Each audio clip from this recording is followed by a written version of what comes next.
Hello, YouTube. Good afternoon, good evening, good night, good morning, whenever, wherever you are. I hope you are doing well. I am Shaggy, I am Philolitea, and I've decided that what I want to do is roll back time and my own perspective and listen to my early talking to myself gaming videos and see if there's anything that I can learn from myself and from revisiting myself and farting during my intro. Maybe you'll hear that.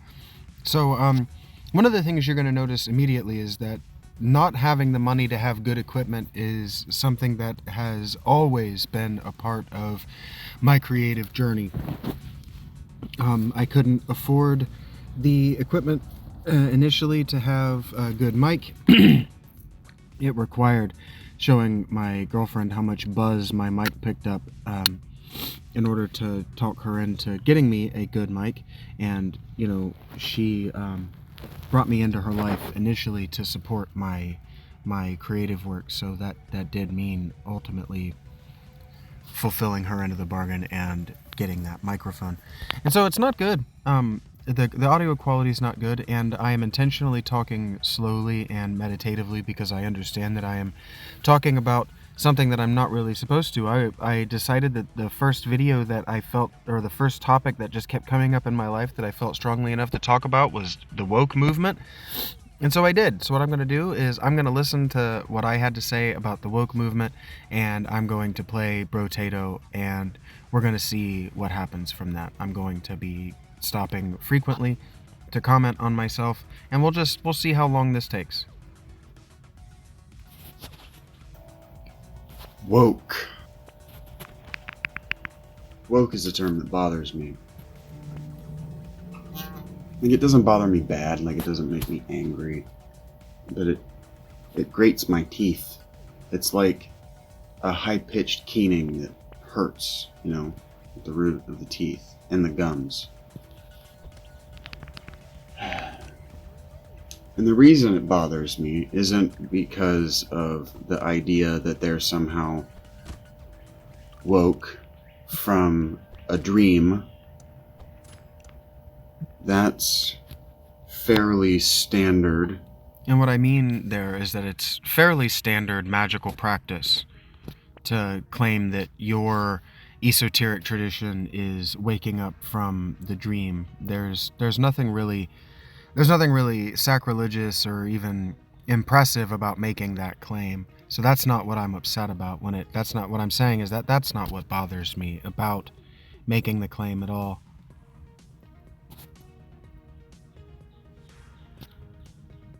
Oh, is it going to play this one? Mystical nomenclature. What bothers me about it is that it's the wrong word. It's just not English to say I am woke. Woke is a verb, and the past tense, as in I woke from sleep, or she was woke from a dream. But it's also an antiquated and incorrect way to say the word. In fact, he was woken. I am woken. There's an N at the end of that word, and there's actually an A at the beginning. Awoken. Awoke. I laughed there because I realized that I'm making a ridiculous argument pointing out that AAVE is intentionally using bad grammar, but I'm pretty sure I will address that at some point. I'm not getting ahead of what I'm saying. I'm trying to just let myself talk, because this is the first time in my life, this video, that I'd ever just let myself hear myself talk.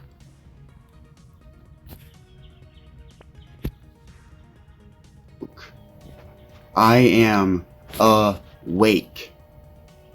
Awake is the word. It's not woke. Woke is poetic, artistic license. And if what you're trying to tell me is that your worldview takes poetic, artistic license with its own nomenclature, its own name. Your worldview isn't real. Your worldview is bad and it's wrong. Knock, knock. What do you want? She could not stay off the mic. And then I was going to take the dog out the door. She just could not. She knew I was doing that. Point, isn't it? Because what we're talking about is African American vernacular English, and whether you believe or agree that vernacular, or AAVE, as it is known, AAVE, whether you agree that it should be considered or classified a separate language or not, it shouldn't. Doesn't matter what I think, what you think on AAVE doesn't matter, because what you and I think doesn't really matter about anything. We don't have enough money to have enough power, to have enough say to matter when we speak. That's why we're doing this. That's why I'm speaking into this microphone and you're listening, right?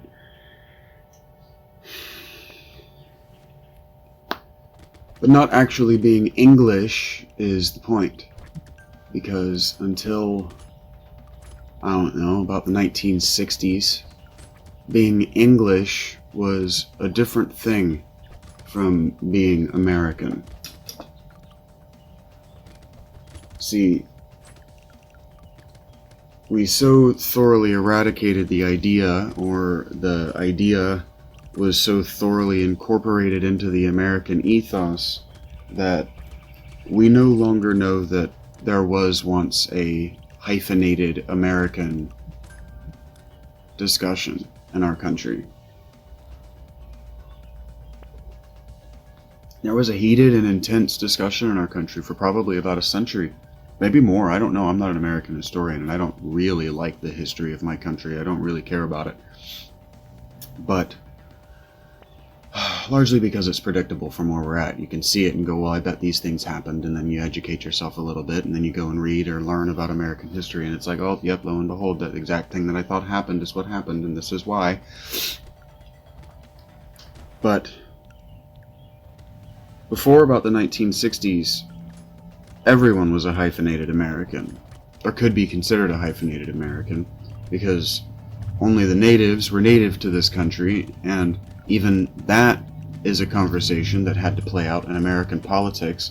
The nativist party were those white people who settled here first, or whose families settled here first, and therefore had native interests in the direction of American politics.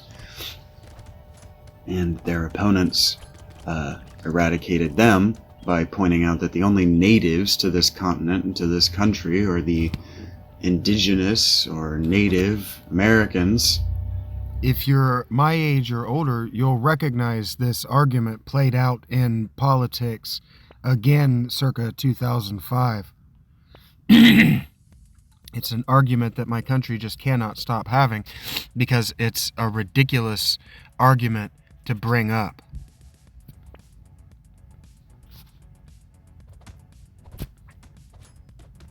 And we did our best, and we're doing our best at the time of that argument to eradicate them. The term wouldn't be invented yet, but to in fact genocide them. The native population, that is. Today, and this is a side point, but it is a good point, because it's getting to what I'm trying to actually get to, which is the descendants of American slaves. Genocide was an extremely normal thing in human history before the 20th century. Historians, modern historians, or modern commentators, people without much knowledge about anything before the modern or the immediately pre-modern eras, maybe the post-Renaissance, is that genocide is the way that things were done. What I was saying is that people who aren't educated on the pre-modern world are surprised to learn that genocide was just the way things were done in the pre-modern world.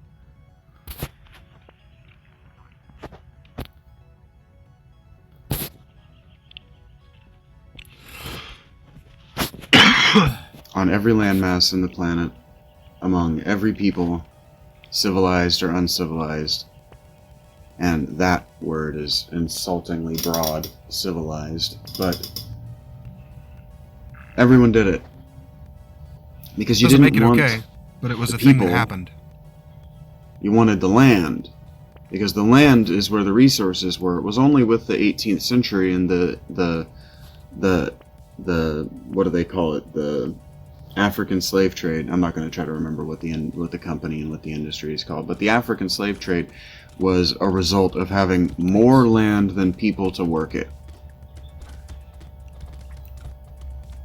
And so they had to take people from a place that had more people than resources to work and food to feed. They took those people and they employed them in low-paying, unethical jobs. I'm talking right now, I'm actually talking in a broad way about Biden's immigration policy, because I didn't want to talk about immigration and I didn't want to talk about Biden's policies, but that's absolutely what I'm describing. I'm using a broad net to describe for you that slave trade is still a thing that governments deal in.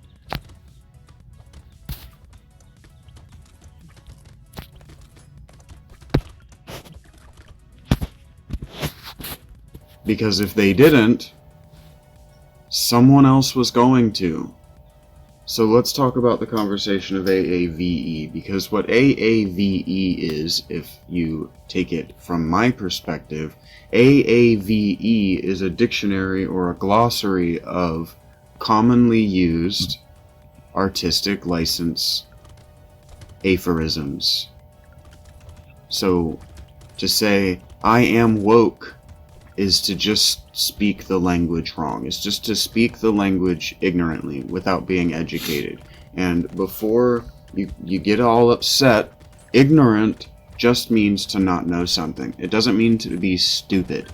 So a lot of people, when I tell them, or when you hear someone else tell them, you're ignorant on this topic, or you're behaving ignorant, or what you're doing suggests that you are ignorant.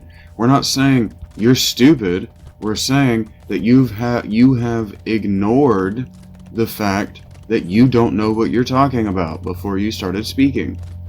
To be ignorant or to be uneducated are an insult if you have held yourself up as somebody who has thought about the world, as somebody who is a scientific or otherwise thinker. And so to be ignorant is an insult if you are in fact ignorant but don't want anyone to know. It's not an insult if it's just true. So anyway,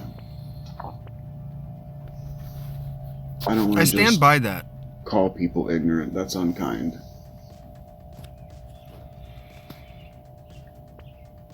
The argument for AAVE is that because of racial segregation, because of the history of the slave trade and the North Americas, specifically in the United States, black people have developed African American people, because that particular subgroup seems to have either been, how do I say this? They seem to either have managed to remain ignorant of the hyphenated American argument that their white and Asian peers had in the 50s and 60s and 70s and before, or they're insisting on old terminology because it's beneficial to them. Which is wildly interesting, because people who insist on AAVE, and I know that I'm talking around. Maybe you don't know this. Maybe you don't know this, but if what I'm saying at the beginning of this, and what I'm not articulating well, if I'm not articulating anything well, is that in the United States, if you weren't of English descent, you were a second-class citizen. So people of Irish and Scottish and Welsh and French and all of these non-English descents, every single one of them was treated exactly the same way as black people for most of this continent's history. That doesn't make it okay, this continent's white history. That doesn't make it okay, but it is a thing. And if we acknowledge it, or if we refuse to acknowledge it, and we pretend like it didn't happen, what happens is certain subgroups are allowed to just cover their eyes to history, and then we have a subgroup with a totally sideways parallel history to our own, and I'm going to get to that and why that's a problem soon. Topic, but I'm showing you an example of how holistically this worldview doesn't work.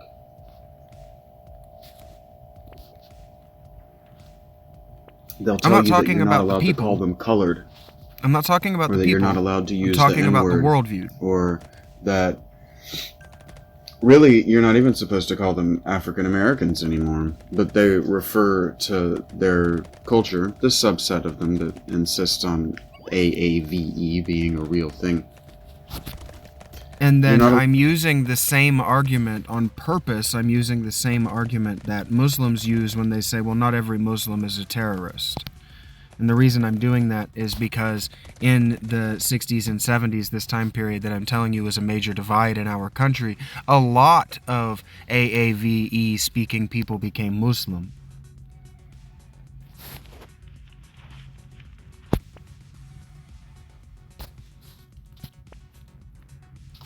To do it from the outside because it's, and I hear young people, especially college students, say this very frequently, that's old terminology, that's outdated, it suggests racism.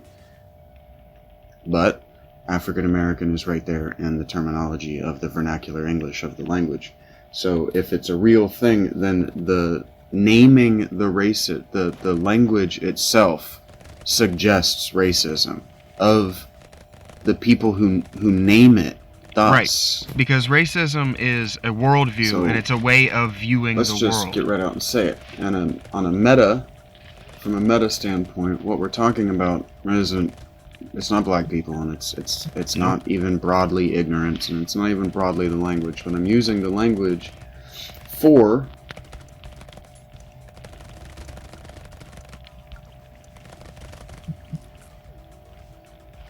shit, I forgot the word. I'm still me. In my shorts, you don't see me do this. Struggle to remember words. I pause. I don't want to talk about... It's not that I want to talk about cognitive dissonance. I want to talk about how the liberal worldview is manipulative of the people who adopt it. Because the people who adopt it aren't the people, so to speak, in control of it. And the people in control of the liberal worldview aren't liberals. They don't practice the liberal worldview. They practice another worldview. They practice, Nancy if you Pelosi can call it isn't anything, a they liberal. practice a more esoteric worldview. They practice a magical worldview that But anyway, they don't the want idea you to is that participate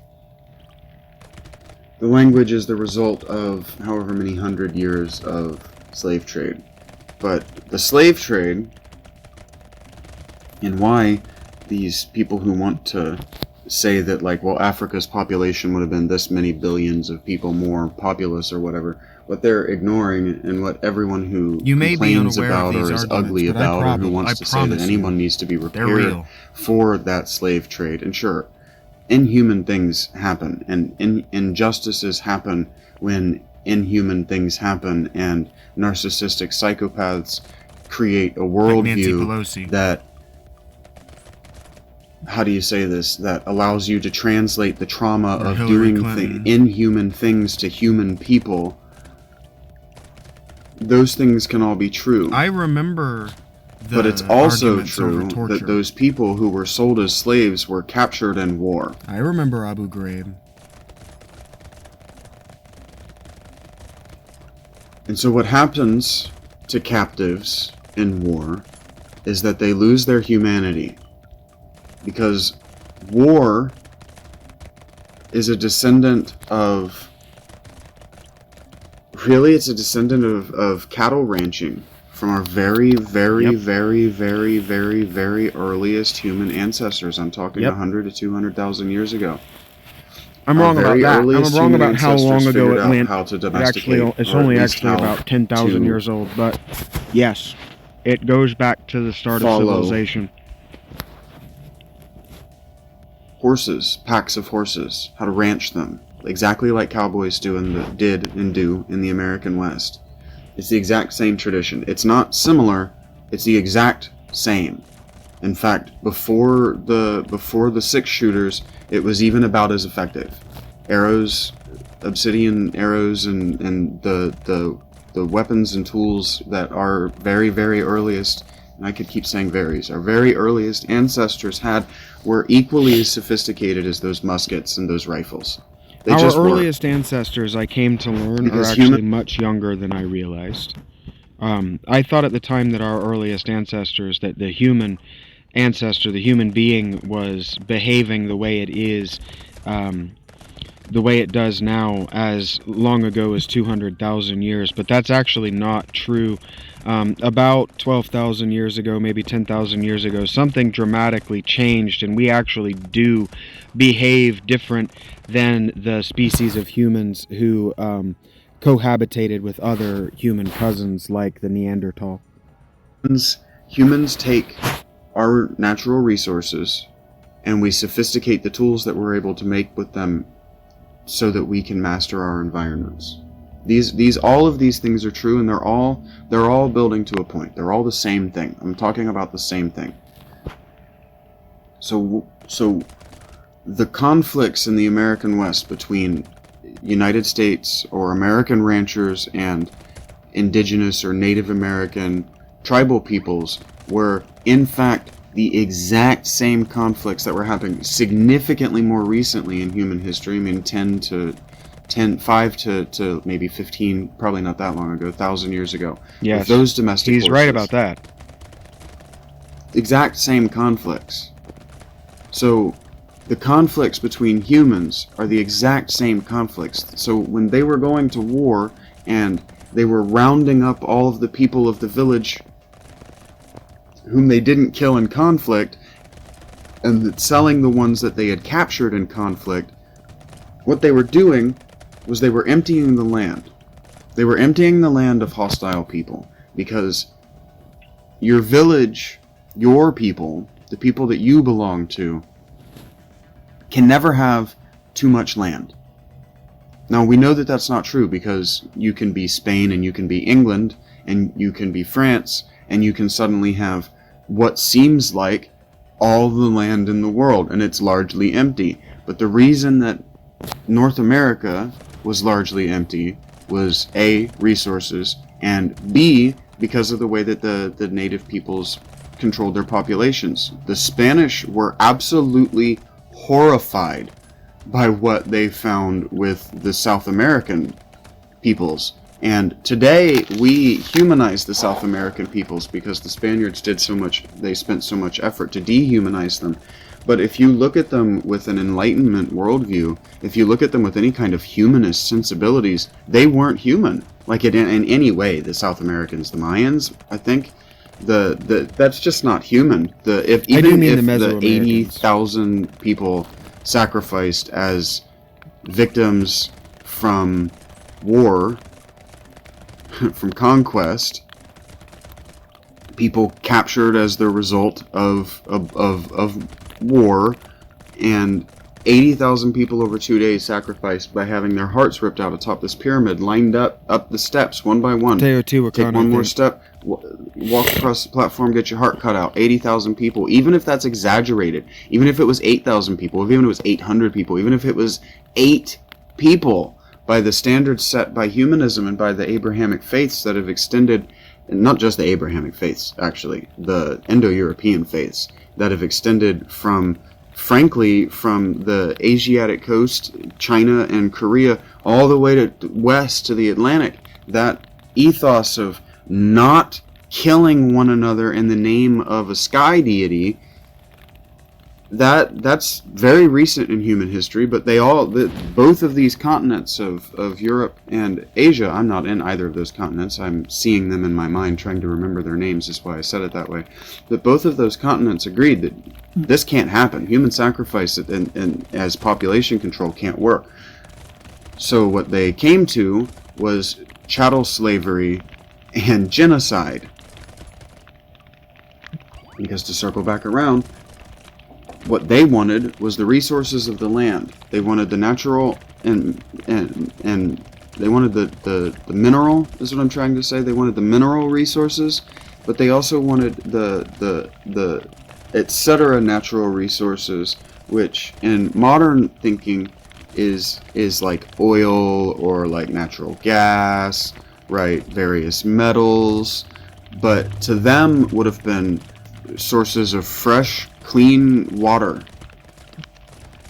because water is just not easy to find when you're not in Africa, and I winced when I said that, I'm not on camera, and when you're not in North America, or South America is very plentiful with water, and the plenitude of the water in South America is why the North and South Americans had different solutions to their populations. The South American jungles were explosive with life, with natural resources, including animal food. Because see, one of the things that you have to think about when you're talking about the conflict between these rancher type peoples and settled peoples near sources of water is that the settled people, their food came from the plants that they were able to cultivate. So the more plants they were able to cultivate, the better. Well, in order to cultivate plants, you need a lot of land, but not very many people. You can feed a lot of people with the work of very few people, and so you can have cities, and so you can have specialized labor, and you can have intellectual labor. And then intellectual labor can convince itself that it's more important than the manual labor creating the food, because there are so many more people who are literate when you have a steady supply of plant foods that you're able to cultivate. Equally, if you're a rancher type people, you need a huge amount of land, because grazing cattle require an enormous amount of land. And likewise, you don't need very many people. You can support enough people to defend yourself from equally sized groups of people with a manageable herd of livestock, whether it be horses or cattle or sheep or goats or whatever. I mean, we see it. You don't need me to tell you these things like they're the first time you've ever heard it. Like it's increasingly obvious to me that no one else has heard the story of David and Goliath. But like David is a shepherd, and as a shepherd, David is a nomadic and herding people who need a huge amount of uncultivated land. And David is at war with Goliath, who is a Philistine. And whether he is or 8 or 15 or 100 or 1,000 feet tall doesn't matter, because Goliath isn't one person that David fought. Goliath is an army. And it's a Goliath, or enormous army of people, because the Philistines were a settled Canaanite people who had farms, and so they had a professional class of people who were fed by those farms, and that professional class of people were not the soldiers. They were in fact the bureaucrats and the autocrats, but they were able to get huge amounts of semi-professional soldiers together, and with the threat of Goliath armies of semi-professional soldiers, what they were able to do was threaten the ranchers into doing what they wanted. Exactly the same way as the North American colonies were able to ultimately settle the North American continent. It wasn't through superior arms, it was simply through superior numbers. They were able to fill the cities with enough people that the rancher Native Americans, not the Native Americans on the Atlantic coast, actually were largely settled. They weren't like what we think of with the plains and air quotes Indians, but that's not the point. They were ultimately able to fill their cities with enough bodies, with enough people, many of those people stolen from foreign continents or bought from foreign continents, because in fact whites weren't going into Africa with guns and soldiers and Goliath armies and relocating villages. What they were doing was sending 1 or 2 or 3 groups of individual merchants. Well, what they were doing was sending 1 or 2 or 3 or 10 or whatever, small numbers of individual merchants who then had semi-professional, armies, not Goliaths by any means, and they were taking weapons and natural resources to the tribes. I am certain, as you're hearing this, you keep waiting on me to moralize, but this is a real story. This is not a fiction. And so what that means is that because there are no talking animals, there is no moral. The takeaway is yours to decide upon. If you think it was morally reprehensible, you think it was morally reprehensible. I don't need to state whether it was morally reprehensible to use it as a fact, a thing that happened. And I will not say whether I think it was morally reprehensible or not, because in the context of world history, at the time, it wasn't. And so if we're going to talk about history, we have to talk about history like historians, and that means we have to take these people at face value as thinking they were doing something that was okay. In Africa who were dominating or who were winning the wars, and they were taking the proceeds of the winning of the wars, because the people wanted the land, and they didn't really want to kill or genocide one another, because killing is traumatic. But pointing a gun at someone and saying, all right, I own you now, and then getting a bunch of money, or in fact more guns, or even better, ammo for those guns, as a result of not killing that guy but giving him to this other guy, so that the guy that you didn't kill can continue to live, even if it's in uncomfortable or difficult labor in a different land, it's better than being dead. And so, however long I've been talking, since about the 4-minute mark, 20 minutes, the last 20 minutes has been a relativistic argument in favor of African slavery as population management or population relocation, as opposed to population depletion through genocide. Because that's what we're talking about. Because right. Genocide wasn't invented. If you look at it from the perspective of the people who had to make the decisions, if you look at it from the people who actually made the decisions, they could have made a lot of other choices. They could have done a lot of other things, and they didn't.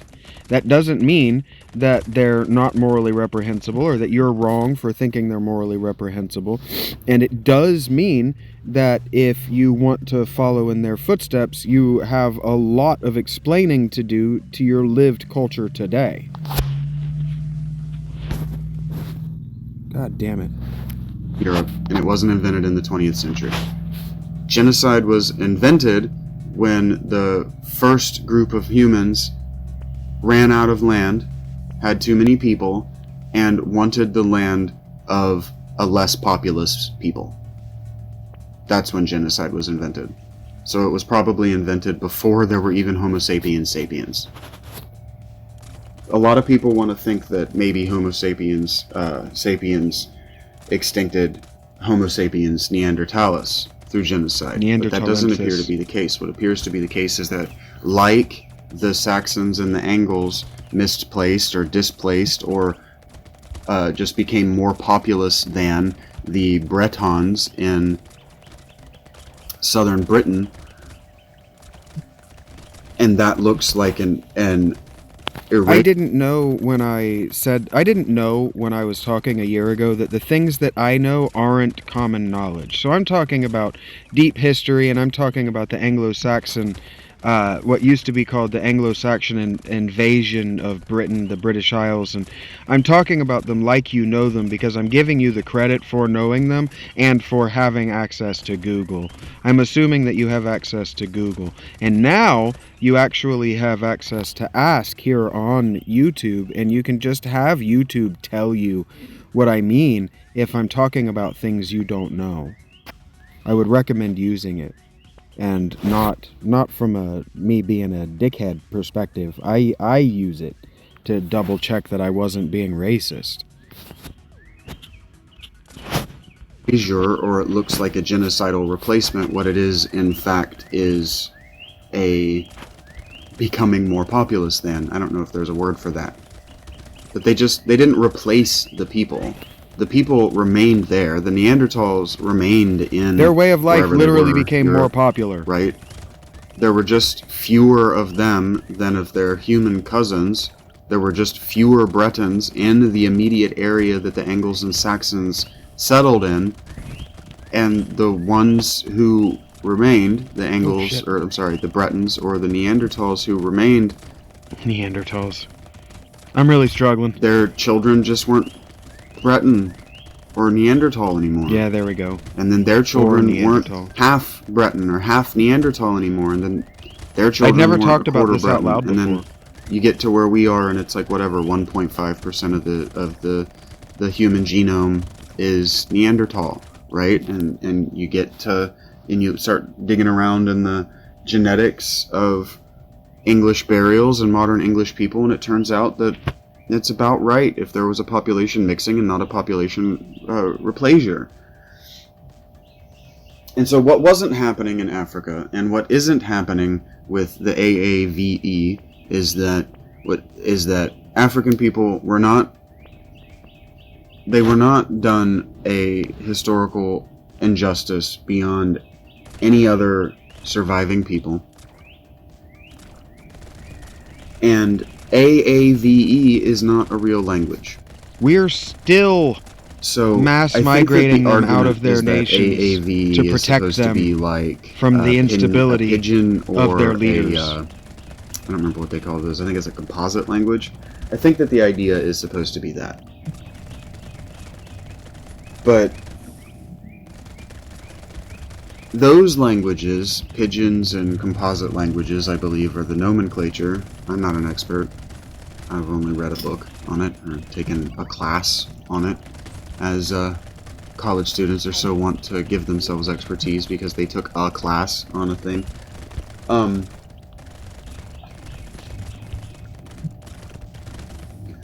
Composite and pigeon languages are so groups of people who don't share a common language can communicate and can effectively have a working economy. And when you have an effective working economy, what you have is peace. And so what pigeon and what these languages, the goal is to have peace. Because when you don't share the same language, you don't share the same kind of humanity, right? So if men can get upset at each other over nothing, and women can get upset at one another over nothing, it's very easy to get upset over things like using the wrong word, like calling yourself woke when you mean awake, right? I could very easily be angry, and it would be very easy for me because it is an assault on my language, right? I do speak this language, and because I do speak this language, and by speaking it have whatever degree of mastery over it that I have, it is mine in that sense. And in that sense, it's also yours.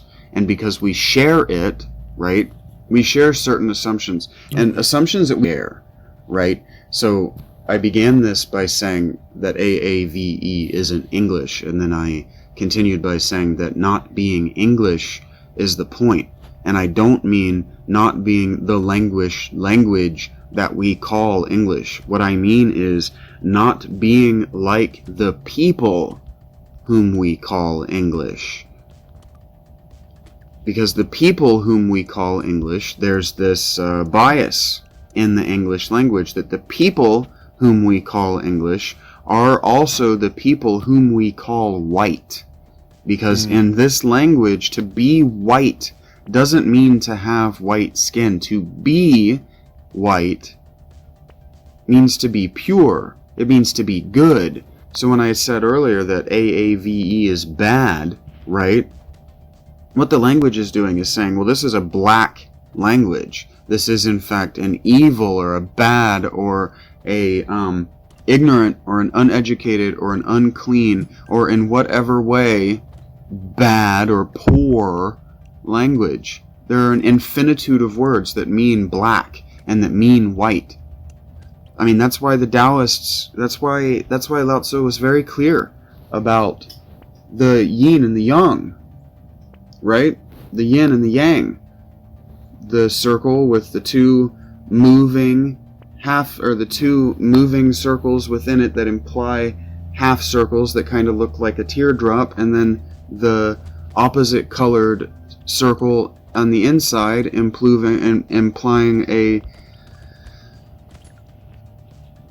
spherical spinning moving object. So two spherical spinning moving objects moving in space opposite them, locked in tandem forever. I mean, it sounds an awful lot like the helix, the double helix structure of DNA, or it sounds an awful lot like the moon and the planet Earth, or our planet. I don't feel like I need to explain this, or do I? Any individual planet and its sun, or any sun and its supermassive black hole at the center of its galaxy, or the supermassive black hole at the center of the galaxy of any individual galaxy, and honestly the supermassive black hole of any other galaxy, or just the center of the very universe. This is an abstraction that moves up and down, and it works because it moves up and down, up and down, up and down, up and down, like a singular pole. So, like, I'm way off track by saying this, but people like Jordan Peterson, but not specifically Jordan Peterson, the people that Jordan Peterson is aping when he does comparative mythology. I'm struggling to remember his name, so I'm going to continue talking around it. But,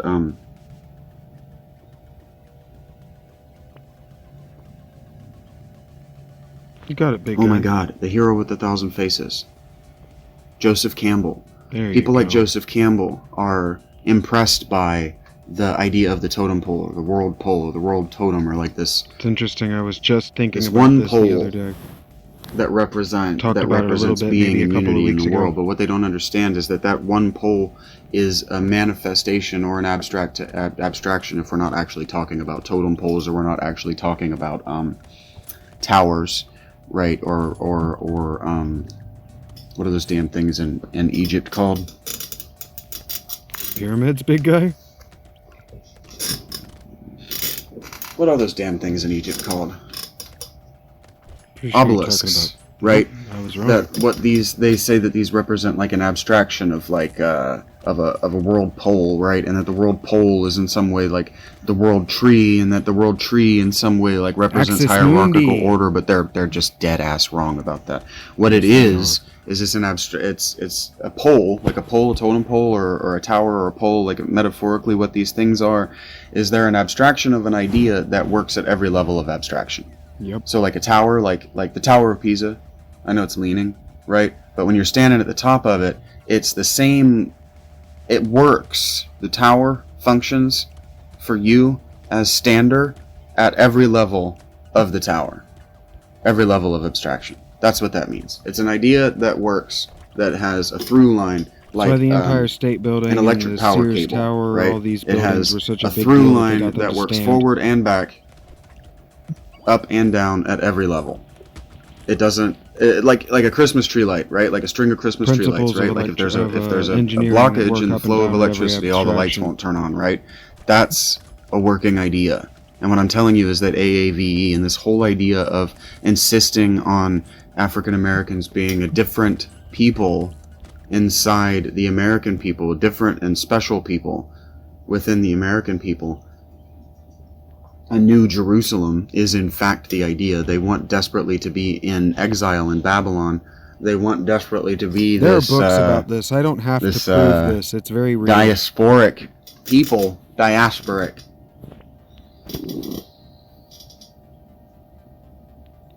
Yep. Take that hit. Calm down, because what you're talking about And it's a hurtful thing to say, but they're not. Because nobody wants to admit it.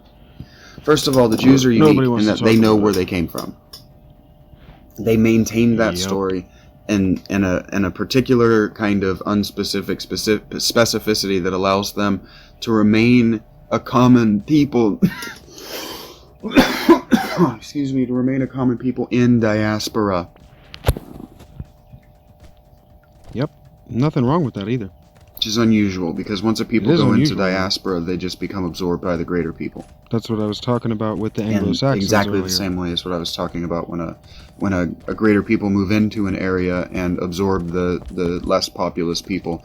When a people are shattered by war or whatever reason, and they're removed and isolated from the land and one another, they just incorporate themselves into the land eventually. In no small way like Asian immigrants into the United States. So one of the reasons that That's Asian racism or racism against Asians right now in the United States is so insidious is because good, I was actually well-meaning talking about this before the English universities. speaking people believed that because Asians are good, well-meaning English-speaking people, and by that I mean they're good citizens who assimilate rapidly and happily. They want to be Americans. That's why they came here.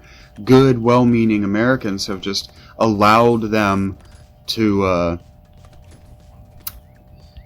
they've allowed themselves to remain ignorant to the fact that universities and corporations are now again discriminating against Asian people because Asians are too American, and we're allowing it to happen because we thought that because they were the most American of us, it wouldn't happen to them. Surely it couldn't happen to them.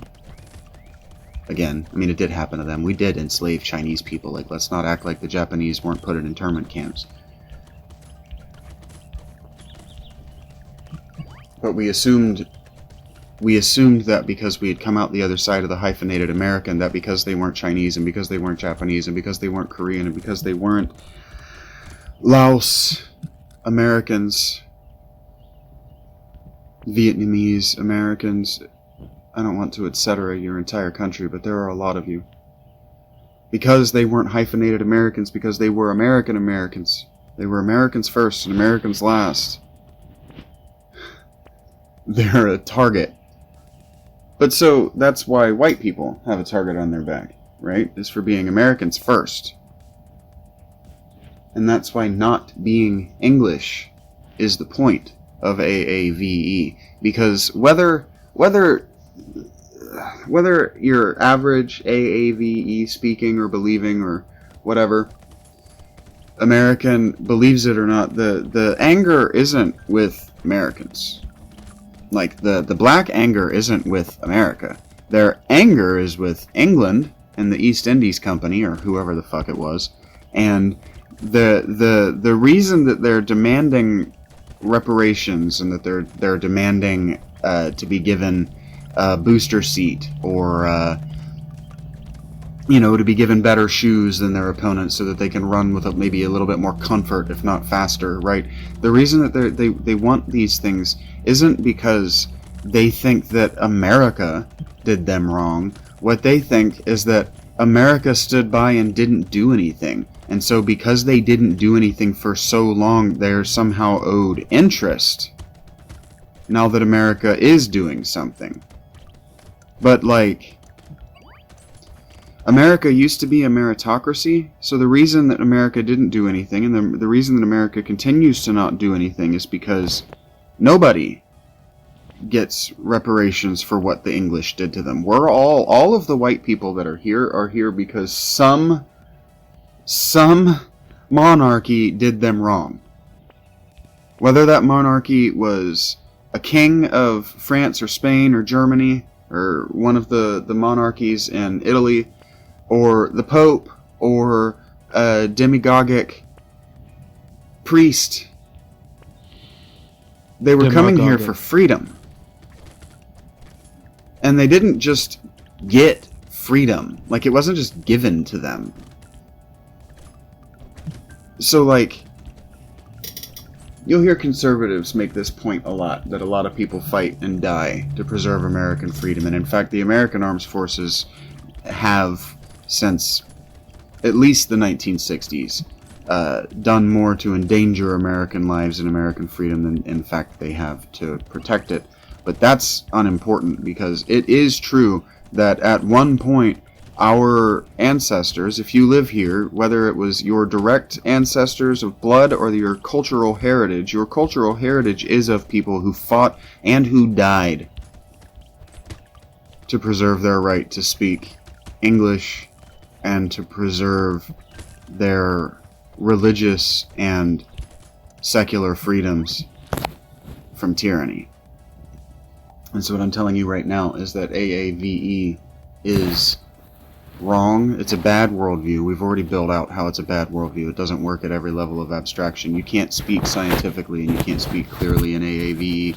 And more importantly, AAVE wasn't designed to communicate with people outside of the AAVE speaking community. It was designed within the community to isolate the community from outside. That is not a language.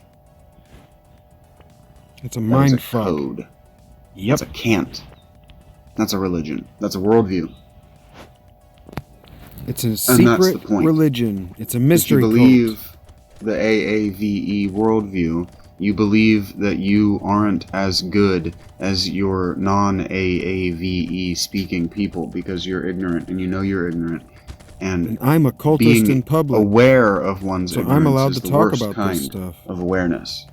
Especially when one knows that one's language can't fill the gaps between what you know you don't know and what you don't know you don't know. I can do better. I don't require you to be isolated from the outside world, and I don't require you to be unable to communicate. What woke means and what it means to be awake, and by we I mean I.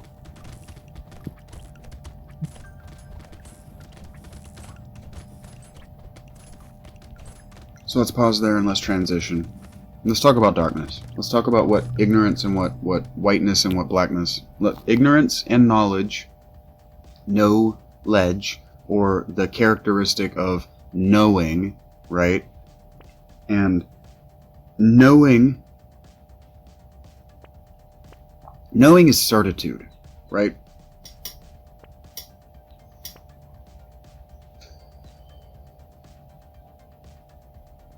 And certitude is measurable degrees of proof. So, like, the difference in a theorem, a theory, and a hypothesis. And a law, right? So you've got these different hierarchical ways of knowing, right? Of proving the degree to which you know something. So you've got a law, and the law is a law. It's always this way. There are no exceptions. And then a theorem is something to which you haven't found exceptions yet, but you also can't prove is a law for whatever reason. And then a theory is something to which you aren't sure, you don't know whether there are exceptions, but you're still testing for exceptions. You haven't run enough, you haven't run nearly enough, you haven't run enough of the nearly infinitude number of tests that it would require to become a theorem. And then a hypothesis is a guess. It's an educated guess.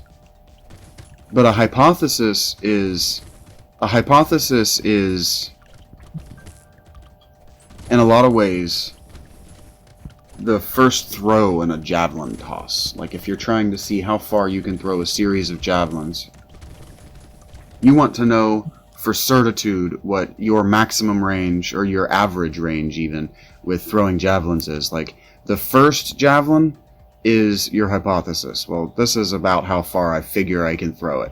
And then your second hypothesis, or your second javelin, is testing the hypothesis. And that's the testing the hypothesis phase is also testing your ignorance. It's testing what you know you don't know. Moving back up the pole of abstraction, from theory, or from hypothesis, you go to theory, and you can start to develop a theory once you've thrown enough javelins to have some data. And it helps when you're developing a theory to have other people also throwing javelins. So, like, if what you want to know is how far you can throw a javelin, and then how far you can throw a javelin on average, and then how far you can throw a javelin after you've thrown 100 javelins in a day, and then how many javelins you can throw after you've thrown 100 javelins in a day over the course of 100 days. Like, eventually there comes a point where your skills are going to decline because of age, right? Your ability to throw javelins is naturally going to decline. So you're gathering data, but you're gathering data about yourself. So if what you then want to know is, okay, well, what's the maximum potential for all human beings? Like, what is the maximum human potential for throwing a javelin? You're going to start to have to test a nearly infinitude of human beings, right? Nearly so then you have to get other human infinitude. beings to I also really be testing, struggle with saying to that. also be observing. And whether you're observing the other human beings or you're getting the human beings to observe the phenomenon with you, you're developing a theory about the thing. Theory is an explanation. Once you've got enough people testing it It's your why. together, then other people can start to examine the data once you're gone. And then once you're gone, they can start to come to conclusions that work for them about it. And then there may or there may not be exceptions to it, but it works well enough to be a theorem. And then after long enough with the theorem, or with just a good enough proof of the hypothesis, you could jump straight to truth, right? So like, if we want to use a recent example, Albert Einstein with his theory of relativity, or Newton would be better because his are actually called laws, right? The laws of thermodynamics weren't Newton, but the laws of physics, like of gravity, etc. Newton's laws, I think, actually are just called heavenly Newton's bodies. laws. Like, those are laws because they can't Laws of motion, I think. not be true. So, the difference abstractly between a theorem and a law, then, as you're moving back up, is that the law can't be untrue. It can't have an exception. It is impossible for there to be exceptions, but written into laws, as we know with quantum physics, are the exceptions for their laws. Because every good law has contingency. We know that from the history of politics. Just the history of human governance. Yep. Which is what we've been talking about in a lot of ways. So if knowledge then is darkness, if it's abstract darkness, or not, I'm sorry, if ignorance is abstract darkness, so imagine that you are camping. You're not in any actual danger, but you are in an unknown and an unfamiliar and a hostile environment, and it's night. It's perfectly night. There have never been stars invented for the purpose of our stupid thought experiment. And the moon doesn't exist for whatever reason. It's just perfectly dark where you are. If you have any amount of knowledge, any whatsoever, that's a campfire. Just anything that you know is true, that you can know with certitude, because, again, knowledge isn't what you think you know. Knowledge isn't what you've heard, and it's not what you've been told. It's what you can know with certitude. And what you can know with certitude are things at or above the theorem level of our totem pole. You can know for certain laws of nature, and you can know for certain things that other people have tested over the course of centuries or millennia to be true. Those things you can know with certitude. Those things you can say, we know they're self-evident. And that's important, especially when we're talking about the context of AAVE, which is a religion, which is a worldview. This is the most important part of this video. And so when you're talking about and I think a religion, it's the part no when you're one talking hears. about a worldview, you're talking about the things that you hold to be self-evident. Because the things that you say and the way that you say them indicate the things that you hold to be self-evident. The things that you just assume are true. The things that you believe you have certitude about. And there is a difference in having certitude and believing that you have certitude. Because believing that you have certitude is a little bit like having a match versus having a campfire and extra fuel. You can have multiple matches, but that match will burn your fingers if you're not careful. If you let what you believe is true get too close to you, it will absolutely always burn you. It will always be wrong. Always. It will always leave you in a position where you're wrong and in danger because of it. For instance, and to our to our example of our hostile and unfriendly place, that it doesn't have any immediate dangers present, would you rather have the campfire that provides heat and on which you can feed yourself, or a match? The match is good for starting certitude. What you think you know is a good place to light the kindling of what you know for certain. So your language is a good place to start. I still agree with this. And so there are some things that you can know for certain about your language. And you can know for certain where it came from, how it evolved, who speaks it, and how you were taught the language. And there is a fact about language, and it's that complex languages have to be taught to children. English is an extremely complex language. I don't know if it's the most or if it's in the top 10 of complex languages. I know that Estonian is apparently in the top 10 of complex languages. But you have to teach the language. And what that means is that you have to teach the complexity of the worldview. You have to teach the sophistication of the worldview, right?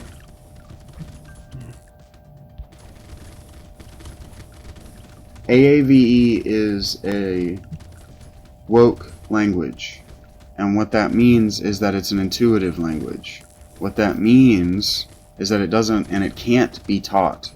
You can't teach someone to speak AAVE correctly. I say this because I've actually tried to get people to if teach you've got me. your So like if trying we're to thinking speak, of this like a Dave Chappelle millennial, sketch, or and you've this got new, your guy with his white these voice, new and you've got young your guy kids, like, talking AAVE, ask or them what to used to be explain called jive. their slang to you.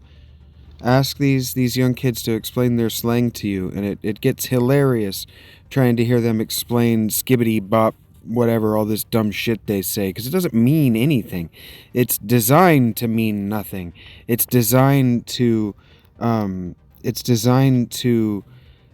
discourage critical thinking. And we're not about discouraging critical thinking around here. We're about encouraging critical thinking. So anything that tells me to just turn my mind off and let it happen to me, well, that to me is something to which I did not consent. Whatever you want to call that. That is an abuse. Or what used to be called street, or what used to be called all number of things, because it was understood to be a slang, and it was understood to be not a sub-language, but a way of speaking the language that was regional and, associated with crime and violence, frankly. In exactly the same way that New York Italian used to be associated with crime and violence, and in exactly the same way that Irish, the Irish accent when spoken in English, is associated with crime and violence. That's a real thing, by the way. Don't even come at me about how that's not real. In exactly the same way that the Southern accent is associated with backwardness, ignorance, and stupidity. Yep. I don't remember what I was saying. Neither do I, and it doesn't matter. Just keep going, big guy. You're saying that people are racist against accents and they don't even know it. But they're going to call you racist because you say, hey, well, maybe don't mind fuck yourself into believing stupid shit that hurts you. The implication when you say that you were woke. Let's go back to our metaphor, our visual metaphor, because I think that I covered everything that I wanted to cover. The light of your certitude includes what you know, and then there's a twilight just beyond the radius of what you know. That half-light of what you don't know. And in that half-light, that liminal you don't know space is where monsters lurk. Everybody has had the experience of thinking that they have seen a human shape where there shouldn't be. I don't talk like this in the low shorts light, anymore because turned nobody on the watched light, my long forms and where I talk either like there this, wasn't anything there, or it metaphysical was like a and jacket that you beautiful forgot and was there, poetic. right? And that's a phenomenon of the human brain, which is, has structures in it designed to see human parts and human faces, and to see danger in low light where it's not. And the reason that you have that is because what you know that you don't know is equally dangerous to you as what you don't know. So you can't know that you don't know. No, I meant You Donald can't Rumsfeld. know if you don't Calm know down. that there's a tiger Big Don.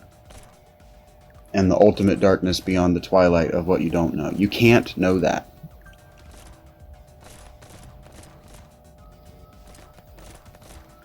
And you can't know, you don't know whether the tiger that you think you see and what you can't really see is real until your campfire gets big enough to encompass that radius. So you stretch what you are certain about into more topics. You increase what you're certain about to cover a larger area, or you take a brand from that campfire and you make a torch, and then you carry that torch out into the darkness. And now civilization is exactly the same as being an individual person. Those of you who follow the Patreon will recognize these thoughts about darkness and light from my most recent conversation, my most recent post on the Patreon, which is the opening of a conversation that I had with Gemini about candles against the dark, grains of sand.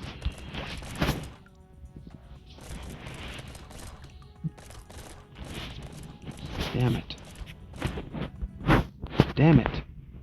Civilization civilization carries a potentially infinite over time number of torches out into the darkness, and then it builds new campfires, and then it builds light posts, and then it illuminates the darkness, metaphorically, but also literally. One of the great human achievements was being able to light the night with electricity. It was a big deal to them to be able to do it. That's what they were thinking about, was in terms of their It ancestors. came with the promise that the night was no longer going to be dangerous for women. Yep, that's real.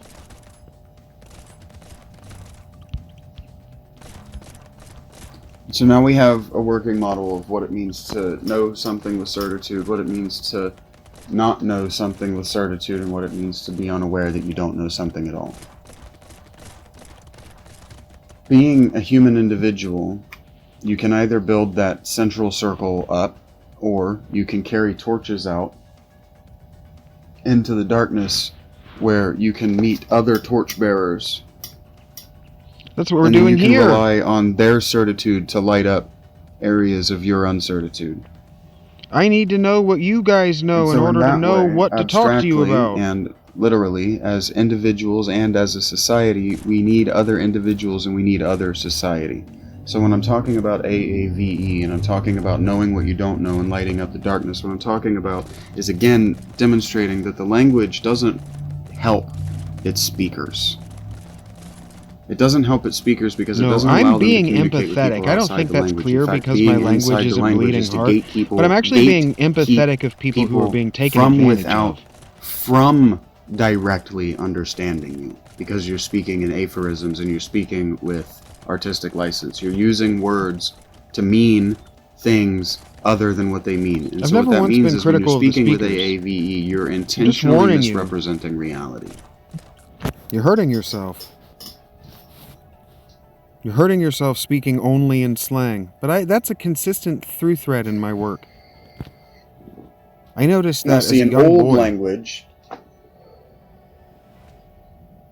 good English, but also just good Indo-European or even Proto-Indo-European, what we wouldn't say is that you're misrepresenting the truth, or that you're misrepresenting reality, or that you're sharing your subjective experience. What we would say in good antique language is that you are lying. Misrepresenting reality is a lie. I was already building toward my love of truth, and my one of the first things episode is that talking the to myself. AAVE community, or those people who control that community, want to do is they want to say that they're the lost 13th tribe of Israel. Right? They want to say that they're they want to say that their language is a Hebrew descendant. Well, the Hebrew is a Canaanite language, and Canaanite is an Indo-European language. And so if they're trying to say that they're a Hebrew language and that they're an Indo-European people, what they're trying to say is that they're not, in fact, African, but they are, in fact, Iranian or Indo-Iranian, that they're from India or Afghanistan or Iran or, you know. The stuff going on, and it's hard to... you just have to read the books. But if I showed you the books, you would be so flabbergasted that they exist, like I was, that you'll run away from me screaming. You'll never want to talk to me again. So I'm not going to show you the books. You can take my argument seriously enough to look for it for yourself. But I don't even remember what I had just said that I needed to qualify. But the more stoned I get as I'm talking to myself here, the more I just say true things because I need to get them off of my chest. And so I wasn't even thinking about a future audience, who my target audience was. I was literally just talking to myself. And so this is touchy stuff. This is stuff nobody wants to talk about, because there is a group of people who are trying to say that the black slaves are one of the lost tribes of Israel. And so I was trying to parse together language stuff that I didn't understand. But what these African groups, these black American groups are trying to say, no, we're not African, we're Semitic. But what they don't understand is that the Semitic language came out of Africa just like all of us, just like everything. Europe, Indo-European, Indo-Iranian, Indo-European means everything between China and the Atlantic Ocean. And that doesn't include Africa. And the Northern Hemisphere. So because they don't know where they came from, they don't know what they don't know, they have to invent stories for themselves. And so they have to invent a story of a language. So they have to rely on artistic license. This is true, and I'm being empathetic about it. I'm just not being emotional. A old and discarded way of thinking, not just thinking about oneself or thinking about one's culture, or one culture thinking about itself or thinking about its greater connection to human cultures.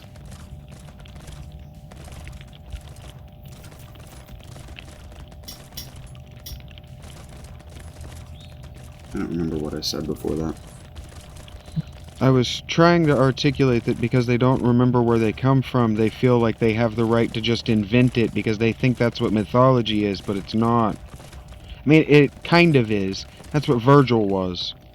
So to be awoke is the idea of woke, the idea of being awake, comes from basically what I'm saying. They're trying to connect themselves to an intellectual and a spiritual tradition. They're trying to connect themselves to the Greek papyri, the Greek magic papyri. They came from Africa. Their ancestors Egyptian were magic African. papyri. They're trying to say that they were the Egyptians. Their ancestors weren't Egyptian.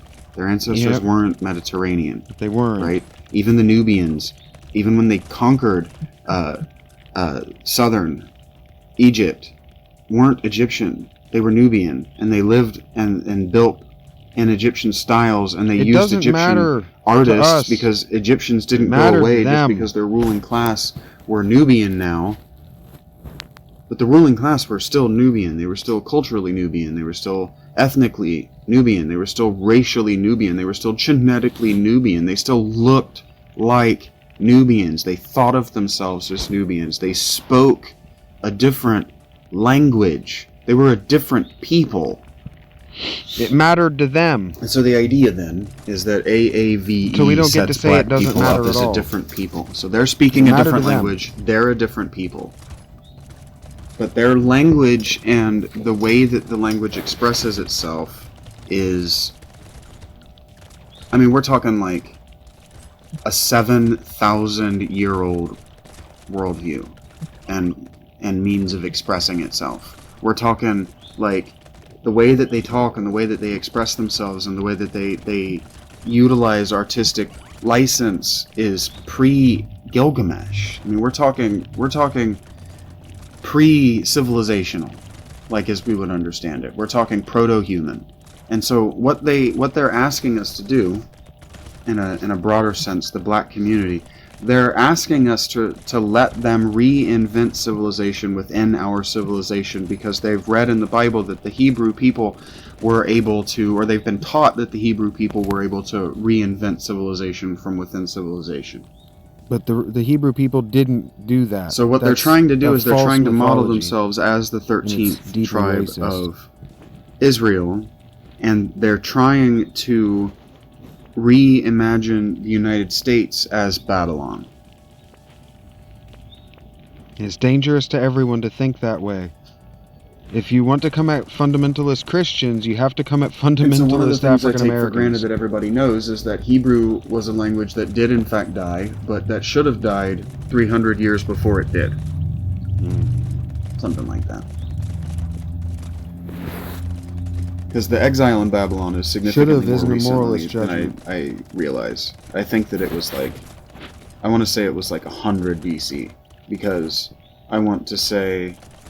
I still don't know that I have these dates right. I want to say that Julius Caesar in the 60s... Always double check my dates. Double check everything I say. With the Israelis, they were already... I was literally talking to myself about what I knew and what I didn't know to try to learn. 40 years or something. It was like... And I've learned a lot really, since it was what we would consider like one modern generational cohort. It was only like 2 groups of adults. So like in 40 years, you'll have the people who were born in exile would have been 40 when they were released, right? Which means that they would have been grandparents, which means that there were only 2 generations of Jews that actually experienced exile.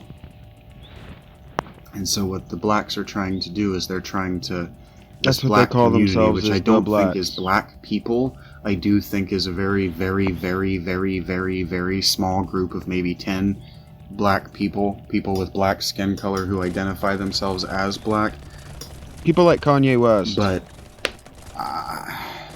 I was really tripping out about all that Kanye West trying to say Hitler was okay. I think that this is an insidious thing being done to ordinary black people. Yes. And that it's an example of how ordinary black people can be controlled by a very small group of black people across the world. Because again, what they're trying to do is reinvent civilization within civilization. When civilizations reinvent themselves, what they do is they incorporate themselves into a larger group of people that they have no connection with. So when the Romans wanted to invent themselves again as the post-senatorial Romans, what they did, and what I mean by they is what Augustine, is that his name? No, Augustus. Augustine is the writer. Caesar Augustus. Look, they only had like 4 names. Cut me some slack. Caesar Augustus, what he did was he commissioned the poet Virgil to rewrite the history of Rome artistically, that is, using artistic license and artistic language. And so what I mean by that is doing it metaphorically, I'm not making any of this up. Right? Connecting the Roman Empire back to the battles, or back to the time of Homer, and back to the Battle of Troy, back to the war between the Greeks, or whoever they actually were, and the Trojans, or whoever they actually were. And there were not Romans at that battle, and no Roman hero went to Carthage, and no Roman hero seduced and ruined Queen Dido, and then no Roman hero, having seduced Queen Dido, settled in Italia. That just didn't happen. It didn't happen. But for 1900 years, human beings just believed that it did. They just believed it. Just because it was written down in a story with, this great and wonderful artistic license. So you come at language, people for believing the Jesus story, they but just people believed it. believe a Why lot wouldn't it be wilder true? shit Somebody than took all that this time to Jesus write did it. stuff. And I mean, that's the case of the Bible too. The That's Bible what I'm trying to tell you. takes a lot of artistic license with history. People believe a lot Moses weirder probably shit than happened, what and I the believe. exile out of Egypt probably happened, but it didn't happen when they said it did, and it definitely didn't happen in the exact ways that it did. A lot more dangerous right? And I mean, shit than what I David believe. probably definitely did become king of Israel by fighting or defeating a Goliath army David didn't exist. by I didn't know winning that at the time. David contest never in existed. single combat, because that's how things were done. But it was probably also a political arrangement where he wins in single combat, and they're like, okay, well, you're this kid and leader of this mercenary army, I'm and your king overthinking is a it. coward, David so never existed. we will go and depose the I'm king trying and too make hard, you but king. that's what and, they wanted you to do. They wrote you know, it all of these to things are wrapped engender up that in kind of language of overthinking. divine right, because the people who wrote and told the story were the people who were motivated to tell the story like the person in power has the divine right, because the priestly class, the educated people who rely on the farmers and the soldiers like to me. remain in power, they can only praise the person currently in power. That's why it's why I only don't praise later the people in the in books power. that you start to see people who are considered insane, the prophets, criticizing the kings. We But could talk they're about only able to artistic do that acts of because, again, defiance. they've given themselves the I'm gonna die. divine right that kings used to have. So anyway, they're trying to reinvent civilization. And so what they've done is they've connected themselves historically back to the Bible, to the Hebrews. They're a lost tribe of the Hebrew people. And so they're all one. They don't have to people, because convince a lost tribe academe, of they the have to Hebrew people convince can then ordinary have black further people. levels of diasporic abstraction, because like the Ashkenazi Jews, just to take a name of a group of Jews that I've heard recently and know literally nothing about, they can trace their history back to a certain place. That's why they know their genetic purity and why there's a name for it. And so when you don't know the name for your genetic purity, and you don't have a genetic purity because you're people from hundreds or thousands of different tribes over the course of an entire continent, and it's hilarious how it's hilarious to me how the idea of equal representation even goes to our maps, because Africa is fucking enormous compared to Europe. But if you look at maps, they seem like they're about the same size. But like what we think of as Egypt North, like the very northernest part of North, like pre-Saharan North Africa, is like the size of Europe. It's like bigger than Europe.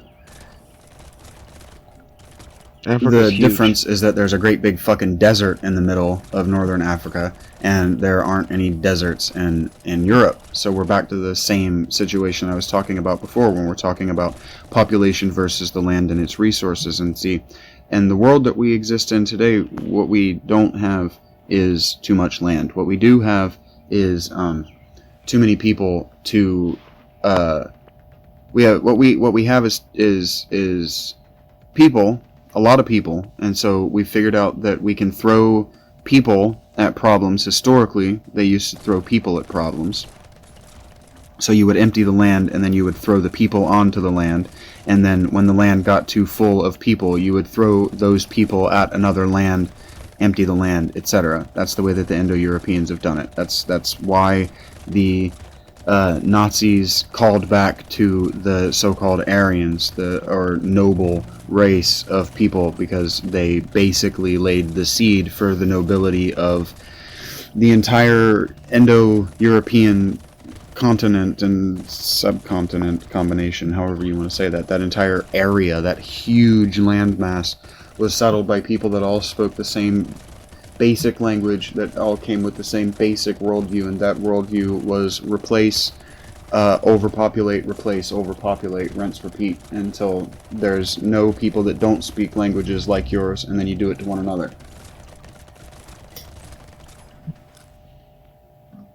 And if you really think about Indo-European as a language group, and you really think about what happened to it, when the Indus River Valley civilization exploded, and those people were not black and they weren't African, and so they really don't have anything to do with AAVE.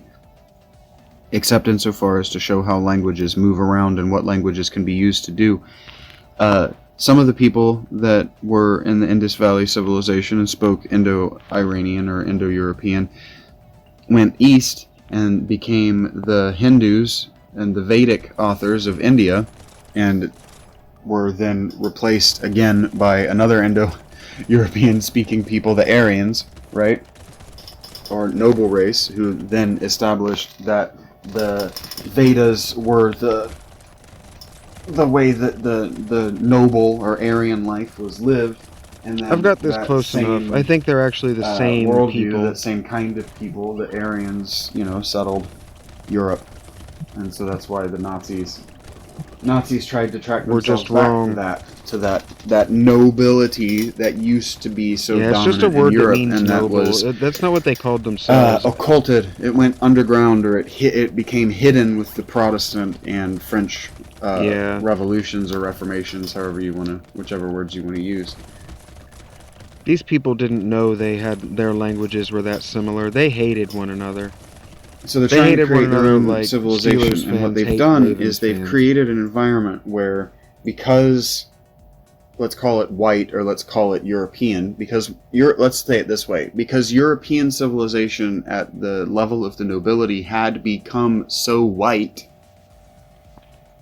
and by that I mean pure and clean, and most importantly, polite. Ironically, I mean this. Able to communicate intra and interlingually. What I mean is communicate with people who didn't speak the highfalutin language of the nobilities, but also the highfalutin language of foreign nobilities.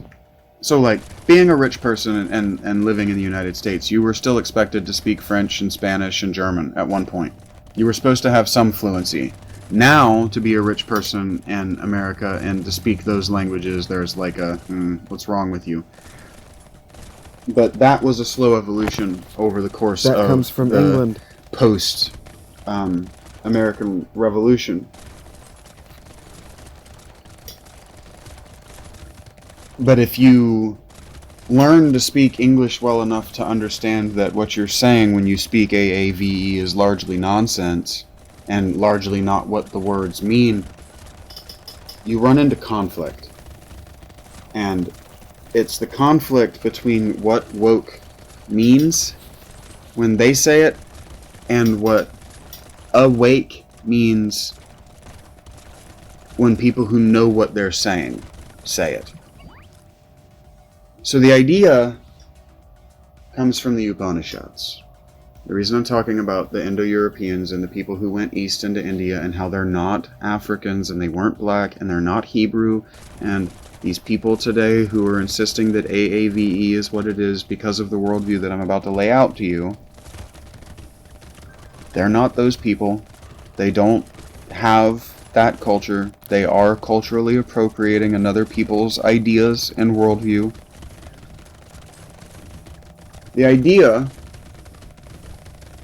is that reality as we experience it, the campfire of what we are certain about, is a dream. Because everything is self-evident, we know what we know for the same reasons that we know what we know in dreams. Now, we have reality testing functions in the brain, centers in the brain of which they were fully aware but didn't have a sophisticated enough language to talk about at the level that I'm saying, where they can dissociate from it and say reality testing. Because in a dream, what you can't do is test the reality. Because what happens when you're asleep and your brain is dreaming and you are whoever or whatever you are and are doing whatever you are doing in the dream is the result of the reality testing portions or function of your brain resting, turning off so that it can get a break. So if it's like a muscle, right, and I don't know that it's not like a muscle, a skill is like a muscle in that you get better at it and you get more automatic at it the better you get at it, and the longer that you use it, over time. Like in our javelin example, your reality testing center is like your athleticism for throwing javelins into the and testing them in the dark. I know that this is an extremely mixed and unclear metaphor, but I'm speaking and not writing, so you're just going to have to deal with that if you ever hear this. It's hard shit to talk about. So when we're asleep, we're dreaming and we're figure it unable to out. test the reality. But when we're awake, we're also Okay, that's dreaming, a but cool we're able to attack. test that reality. So from an abstract sense, nothing around you is real. What you see is just that it's just a holographic projection inside your brain of what your eyes are taking in, what's out there. It's not there. So when you're touching it, you know, and you verify it's real because you're testing it by the triangulation sort of your eyes and the sense nerves of your fingers, right? So like there's a triangulation. I touch it, my eyes see that I'm touching it, and I can feel that I'm touching it, right? That's why like kind of like touching yourself is weird, especially like touching yourself on the nose, where your nose is like hypersensitive. So there are a lot of nerve endings there, and your brain is like knows specifically where on your nose you're being touched, but you can't see it. So there's like and you can feel it, or like when a finger is numb. Or like you have a numb part of your body and you touch it and you can feel the pressure and you can feel on the part of your body that's touching the part that's numb that you're touching it, but you can't feel that you're touching it because the part's numb. Anyway, that's reality testing. So like like amputees or people that have brain injuries, that have like phantom limbs or limbs that they dissociate from, that's your reality testing. It's a reality testing center of your brain having either an issue or doing what it's not, like glitching, effectively. It's not a glitch, but it's effectively, it's not dissimilar. So the idea of being awake in the sense of the Upanishads, in the sense that woke is culturally appropriating, is to be aware that you're dreaming in the dream of reality. So you're awake in reality, but you're also awake to the fact that you're dreaming in reality. That's what it means to be awake. The idea of being woke is that you are a lucid dreamer And what that and means everybody is to else be is not. hyper self-aware. It means that you have that your reality testing skill is so good that it's able to test your internal reality as well. The reality of you. The reality, in a sense, of God. I mean, it's that big. So AAVE is culturally appropriating this idea when they say that they're woke, or that's why the Kanye woke lost community his mind. is culturally appropriating this idea when they say that AAVE is in fact a language. They're culturally appropriating the idea of being awake to the dream while within the dream. So what they're saying is that their campfire is all-encompassing. Not only that, their certitude is of everything.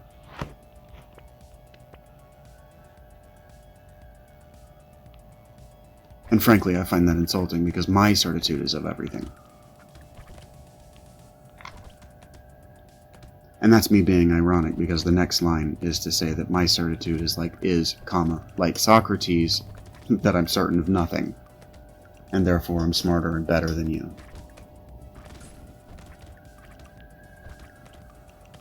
But that's a little bit nonsense. The reason he said that was so that they would kill him.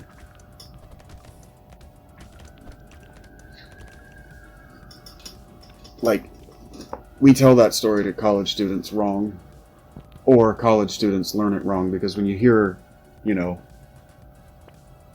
philosophy students who, I took a class, they completely misunderstand what Plato is doing with Socrates. Plato's not telling history, he's not telling what actually happened, he's writing a fucking play, guys. It's a dialogue. Doesn't mean it wasn't powerful enough to get me in the spot that I'm in right now. I'm happy about it. The novel, right? That The is Death what it of is, Socrates, the novel. It was a play. Well, it was an audiobook, is what it was, because it was read aloud. It wasn't. It was like reading. Reading didn't become sitting alone in the dark by yourself until the early Christian period. And even then, that was only among a group of scholars. A small group of people, that is to say. That's why in, like, early 20th century fiction, like Lovecraft, the characters are all shut-in bookworms. Because that was unusual. It was unusual to be a shut-in bookworm. In large part because reading it's not really a pleasant task. Reading, like thought, like meditation, it's concentrating on being still and imagining one thing for a long time, and that one thing actually changes frequently when you're talking about like a novel, right? So when, like for me, just sharing something about me so that I don't seem like such an asshole, I read a lot of nonfiction, and reading nonfiction can be really frustrating when they're doing like what I'm actually trying not to interrupt myself at this point because I'm demonstrating what I'm doing in this podcast. I find just listening to me talk and fill the air in its own right relaxing. And so whether I'm right or whether I'm wrong, hearing myself try to figure these things out, and that in its own right is a kind of inspiring.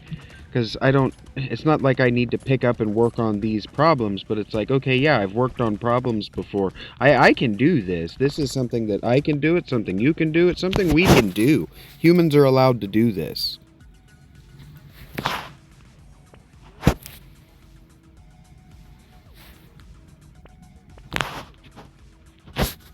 I do, and they seem to be talking about things other than their core thesis. So it's like, what the fuck does Gilgamesh or what the fuck does any of this that I'm talking about have to do with why AAVE makes you feel any kind of way? Well, the reason it makes me feel any kind of way is because it's an invalid language, it's an invalid worldview that demands to be allowed to be doing its insidious and, frankly, extremely harmful activities. And I have pathological demand avoidance. And so don't tell me what to do.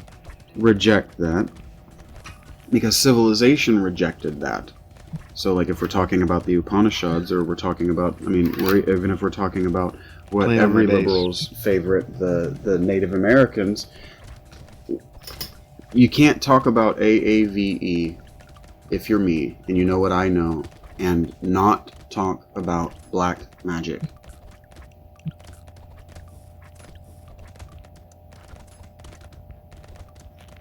And it's hard to get there. Black magic and white magic have the same lingual source as the concept of white being clean and pure and black being unclean and impure. Doesn't mean that I agree. It means they come from the same place.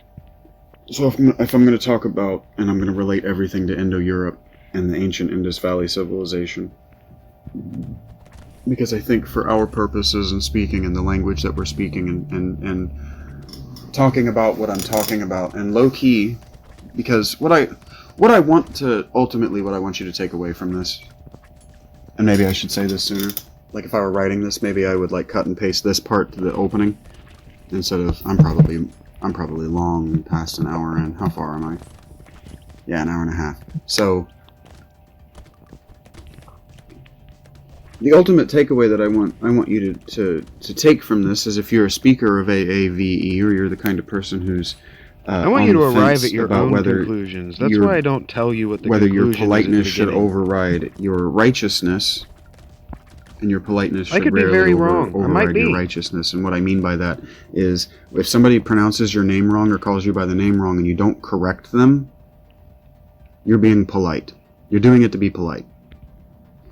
But if your politeness overrides your righteousness, that is, your being right in what your name is actually, or what your name is actually, or how your name is actually pronounced, if you allow your politeness to override that righteousness, they will continue to mispronounce or misname you. And so, in a lot of ways, we're talking about that outrage that trans people feel when you misgender or dead name them. That's taking a position of righteousness, right? And so I don't know what the opposite of openness is, right? But if openness is politeness, I don't know what, like, would it just be closedness or would it be impoliteness? I know that there's a psychological term for people who are not aggressive, they're just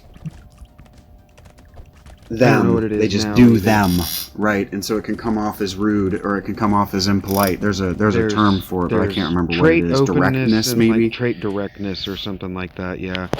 I don't know what it is.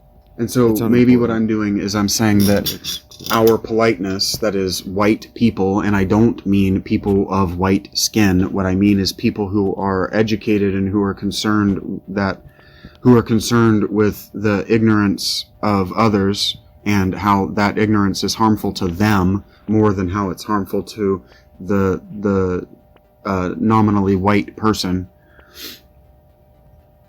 Because that's an abstraction. I'm talking about good people versus bad people. But if you look at, over the course of the last 40 years, if you look at the behavior of white people, it's been mostly women telling their men that they need to be polite to blacks and other non-whites because they feel guilty for them, because it was hard for them. It was harder for them.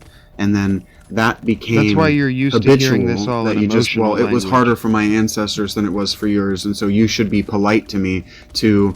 Well, it was harder for my ancestors, so you have to be polite to me, or you shall be polite to me.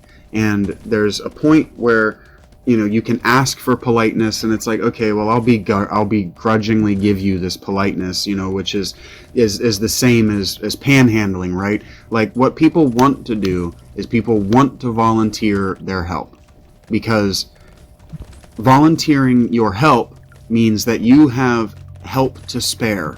And so in a sense, what that is having land to spare, right?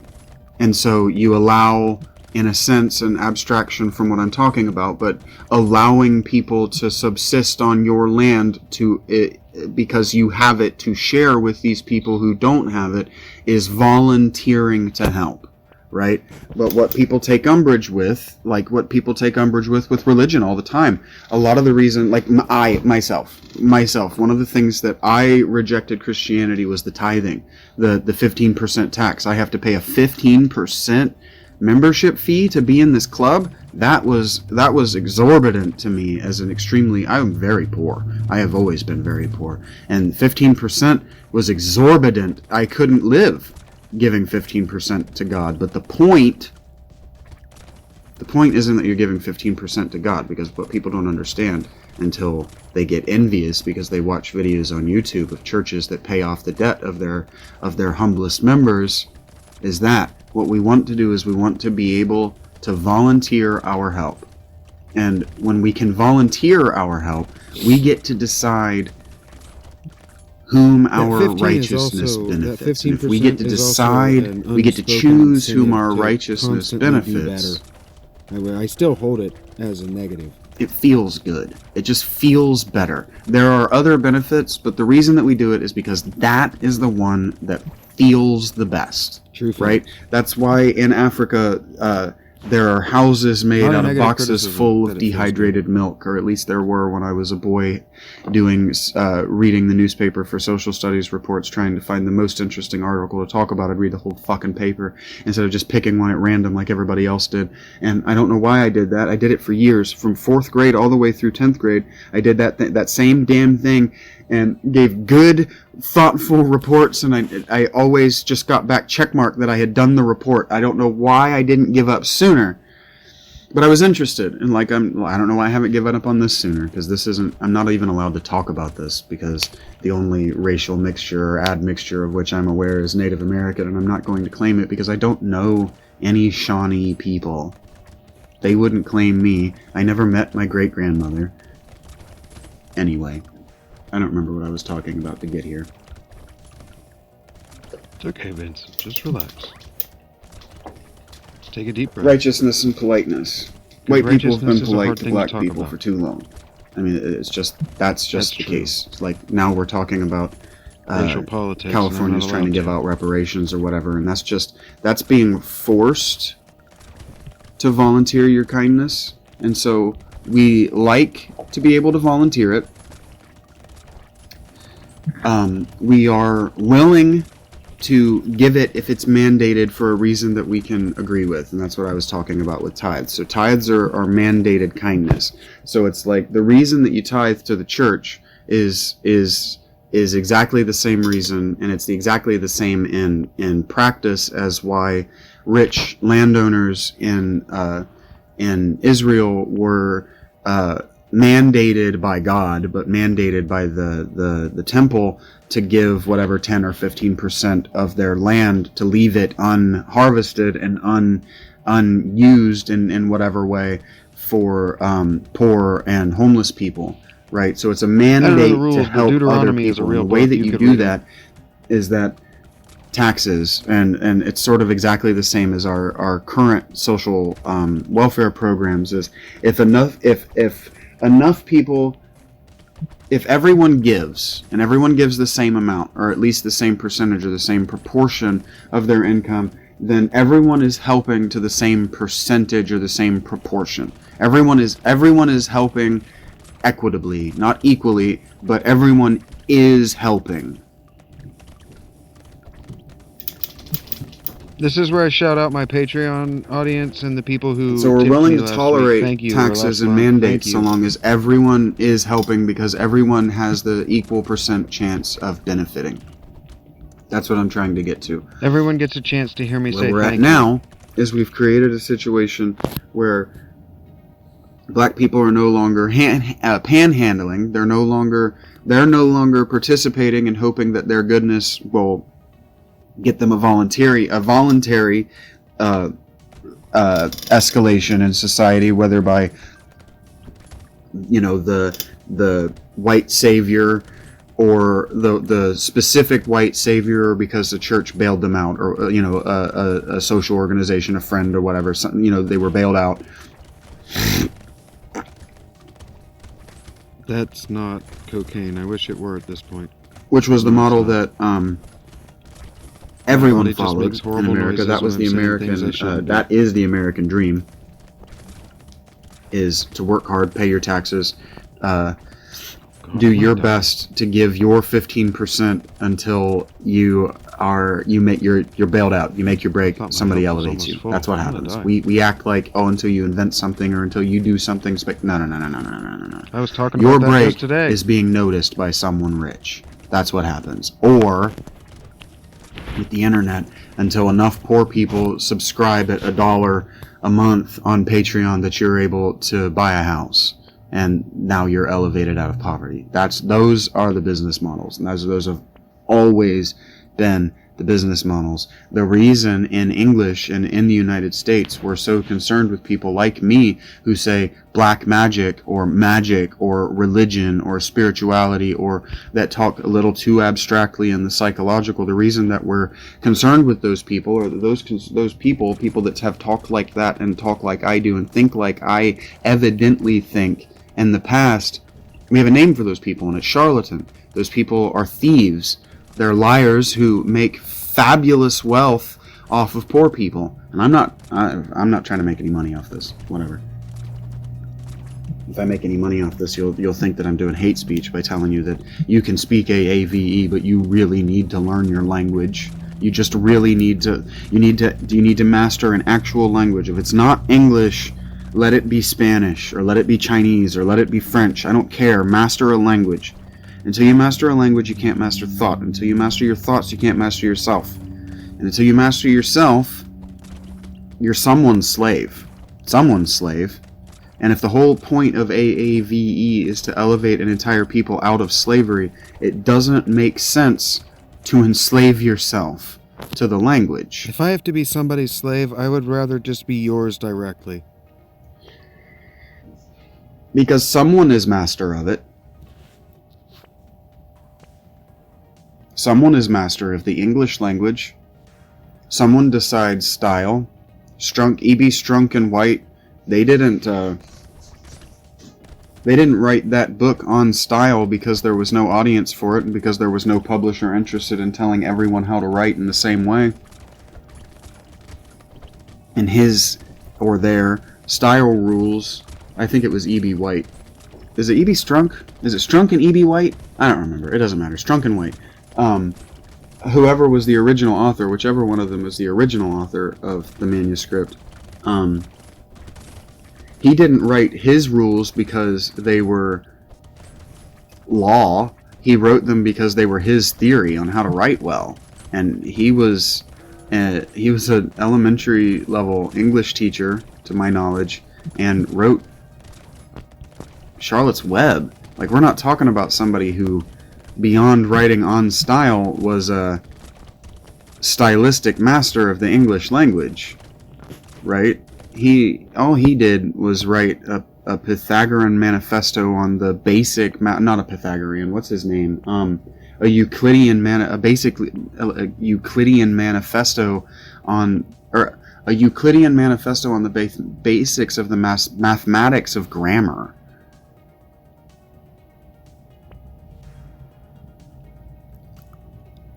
I stand by that.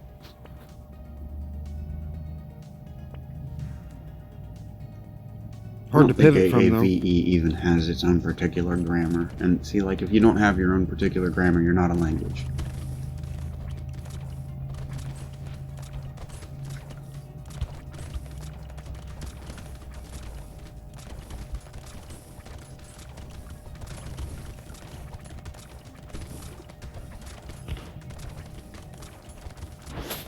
Like, kind of like if you don't have meter and rhyme and various other things, I don't actually know the rules, you're not poetry.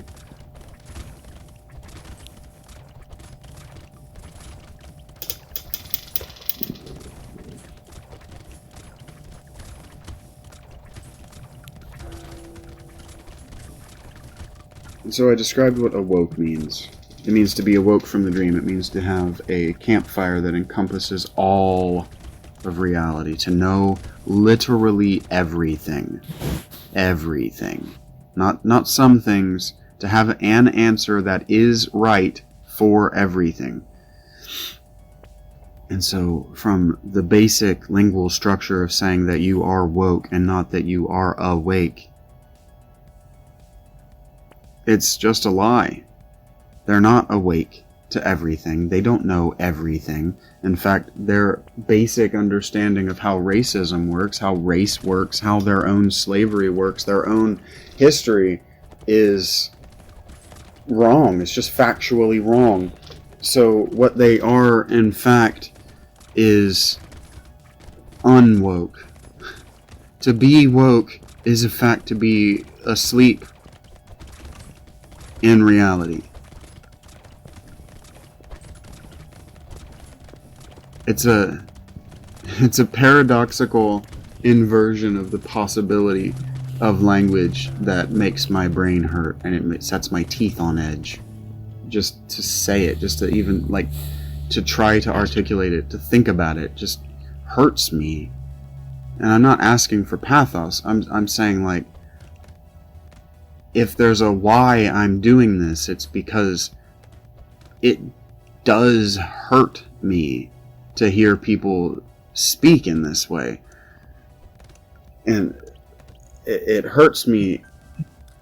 There's the emotion that you wanted at the beginning. A place of empathy, not because I'm insulted, but because I'm too polite, in a sense. I'm too aware of the damage that's being done by joining this cult of awokeness, or of wokeness.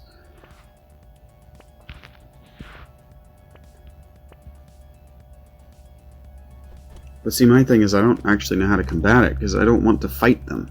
Because you can't fight someone awake. Enlightenment literally means lighting the darkness. It literally means expanding your personal campfire to encompass everything. And enlightenment is a personal process. Enlightenment isn't a process that you can get in a university, and it's not a process that you can achieve at the knee of a master. Enlightenment is a personal process. And so when I said that AAVE is black magic, like, there are a lot of people that are going to hear that, and they're going to hear, like, I'm saying, oh, it's like voodoo, or oh, it's like hoodoo, or oh, it's all of these various things that Christians and white people have accused, African sub-races of for time immemorial.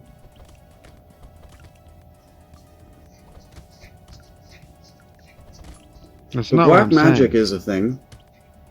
It's real. And it is a thing practiced by the antecedents of those people who were made slaves. I mean, hoodoo and voodoo and the various other sub-African magic systems or black magic systems. Chasing this 'Cause I down don't think actually voodoo drove me is black insane. magic. I don't think voodoo is exclusively black magic. Or maybe it's that voodoo is, I don't know. Either voodoo is all black magic or hoodoo is all black magic. One of them is all black and one of them is all white, I think. Or one of them is gray and the other is all black. I don't know. I've stayed ignorant of this in large part because the AAVE or the black or the African American community have said that it's not white people's place to know. But what I'm learning about that is the black magic aspect of what I'm talking about. And so without talking about black magic, without actually talking about magic, what it is saying, well, you're not allowed to look at this because when you look at it, you shine a light on it. And when you shine a light on it and you know things about it and then you tell other people about it, the lie to, the blanket or the screen or the what was the Wizard of Oz behind? I guess he was behind a screen or a curtain, right? Like you rip that curtain off. And so for a while, I noticed, a while isn't really the way to say it because I never participated in this, but for a long time in my life, I observed the scientific skeptic community because I was trying to figure out what cult I wanted to join, because you have to join a cult. That seems to be the rule, is that you're supposed to join a cult. Thou shalt not join a cult, but thou really ought to, is kind of the commandment. And so I was observing scientific skepticism. And one of the things that I noticed about scientific skepticism is that there's a glee there in ripping the curtain off of the Wizard of Oz. I can remember, and I think frequently about when I think about black magic, and I think about the practitioners of magic. So like when I was reading I think it's called The Golden Bough, that seminal work of comparative mythology.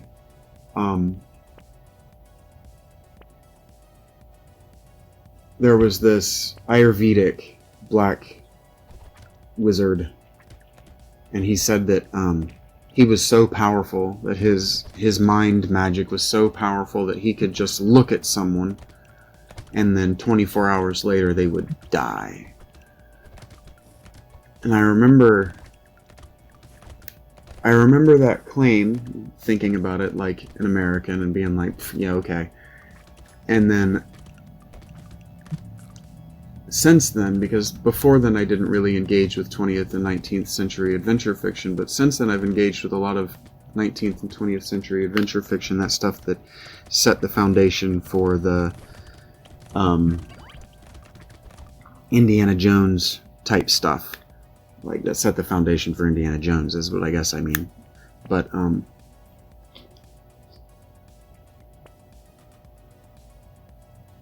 black magic, tribal black wizards are a thing, and I mentioned earlier and then dropped the thread to think about something else, that, liberals love the Native Americans, and so, like, they want to draw on, like, misunderstood Native American mythology or Native American spiritual science, really, when they say, like, that the current trans surgeries have basis in Native American third spirit, or whatever they say it's called.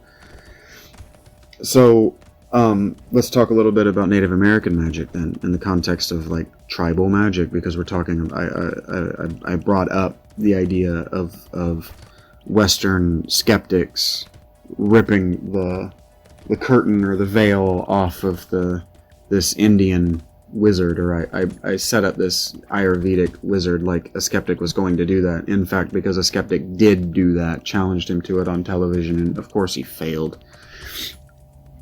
And there's this glee there, this haha, we told you that what you knew you didn't actually know, and there's a good reason for that.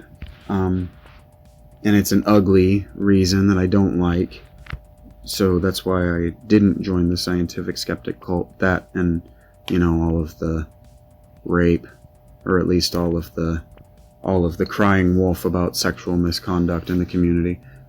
Because the humanities really did try science before this most recent takeover of the sciences. If you listen to people like Jordan Peterson, they really did try the sciences first. It just took a lot longer to conquer the sciences than I shouldn't say the sciences. I should say STEM.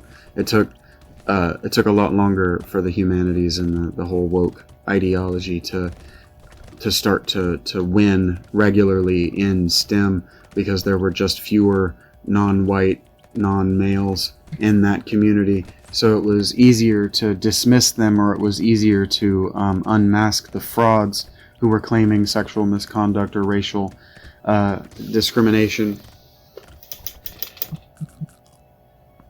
But doesn't have to be beautiful to be true. Certain Native American doesn't make me happy. Let's say mythical systems, or scientific systems is a better way. Maybe Gnostic systems would be a good way to say it if I was trying to be really ironic and a real dickhead. But they have this idea of what's been popularized now as skinwalkers. Skinwalkers, right? The Skinwalker Ranch made it very, very popular, the idea. And for good reason. They're trying to make money out there. But the basic idea, whether this is true to the Apache or whatever, the Native American, I don't think it's Apache, the Native American tradition or not, is the idea Navajo, that they're black wizards. They're individual shamans, right, who through some compact with some evil entity made themselves infinitely powerful. And so, in a way, what we're talking about when we're talking about infinitely powerful, we're talking about extending your campfire infinitely, right, to expand everything. But see, the thing with black magic and the thing with shamanism isn't that your personal campfire is expansive to everything. It's that you are in compact with an entity of the campfire. So it is everything, and you are in compact with it, somehow either able to command it because you dominated it, or able to get it to do I'm things not making up for these you because rules, you and have these rules are entirely separate from you have a the reciprocal witchcraft relationship craze. with it. And so I brought up the Aztec and how, the Christians were appalled by all that human sacrifice, and it's hard to justify all that human sacrifice. Well, all that human sacrifice was intentionally done in the name of black magic. The god that they were sacrificing all of those people to was the evil god. So if we're talking about, in the context of, I've brought up Zarathustra and Zoroastrianism and Indo-European proto-religion a lot. So if we're talking in the context of the evil god, we're talking in the context of the Angra Mainyu, the opposite of Ahura Mazda. So if there's this infinite good, there's also this infinite bad, right? And so if you can extrapolate out, like the yin and the yang, that there's goodness, and whether it's a force or a material entity or just an abstracted concept, there are things that are good, and then there must necessarily be badness, because there are things, there are, whether they be entities or ideas, which are bad. So like, the thought of getting sick is bad, and therefore the thought of getting sick is evil to you. So thinking the thought, I might get sick, according to Zoroastrianism, is unright or unrighteous thought, right? And so what you want to do is have white or good or clean or righteous thoughts. And so you don't think bad things like I might This get all sick still makes or sense the to sky me. might fall. You think good things like I won't get sick and the sky won't fall. And it's about worldview. It's about framing your thoughts, right? And so AAVE doesn't have philosophical thoughts like this because it's a proto-civilization. It's a new civilization trying to give birth to itself in the middle of another civilization. And so what it's trying to do is it's trying to cobble together DNA from other civilizations. And when that happens, you get medieval Europe. Mm-hmm. And do we really want medieval Europe in our inner cities in the United States? Like, is that really our end goal? Yes. Like, everyone That agrees was the end goal. that That's medieval what Biden Europe wanted. isn't what you want. Everyone agrees that. Everyone agrees that medieval Europe sucks. Like, now to the point that we can't look at medieval Europe and go, wow, it would suck to live then, and we have it great. What we have to do is, it actually wasn't even that interesting. Which blows my fucking mind. Well, it blows my mind like a shotgun blast to the head from these people's mouths. It doesn't upset me. It does. It's upsetting. But it doesn't upset me, and it's not something that's unsurprising. The reason it blows my mind like a shotgun blast to the head is that they're saying that they don't want to learn the lessons of history, so history itself must be stupid. The concept of studying history must be stupid, which is so insane to hear a history student or a history fan, or I'm thinking about this person who was advertising a podcast saying, no, knighthood and the Middle Ages were dumb actually, and let's talk about that. And it's just a refusal to learn from the past, which is just amazing. People that want to talk about the past who don't know the first lesson of the past, which is if you don't learn from it, you repeat it. So by going, these people were dumb, and as a prerequisite of not learning from their mistakes, we're just going to say the whole practice of studying them is dumb. Which is where we're at. Right, I'm not rejecting the woke ideology because I didn't study it. The people that are insisting that AAVE I took it seriously enough to study language, these 10 or 15 people maybe, are the same people that are telling you that your children don't need to learn math, they don't need to know how to write by hand, and they don't need to know how to comprehend what they read. Because again, language, mathematics is a language, and reading is the consumption of language in the quiet and over the long term of contemplation on a single idea, or at least a single person's ideation, single author. Even if, I don't know, you can have multiple authors on a piece, but you're still focusing on the one idea, the one thing that's being communicated. Like listening to me talk for 2 hours. I'm still communicating the same idea. And so a language that can only communicate with itself and people who already know it. This isn't about woke so much as about paradoxical, why it might because, be like, English important that's written to take down things in seriously. the 18th century is idiosyncratic to English that's written down in the 18th century. Reading it as a 21st century person is a work of effort to extrapolate what they're trying to say and to comprehend the meaning behind the person. And so this insistence that this non-language is a language and that you don't need to actually know how to comprehend what you read, because all that you need to know how to read is the basic instructions to prepare your food or to order it. Yes, please.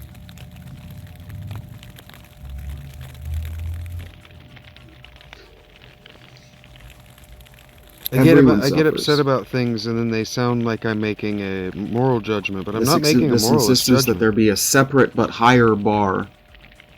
That's what I don't like. Limbo. So a separate but lower bar in the game of high jump or pole vault, which is how that phrase is actually used.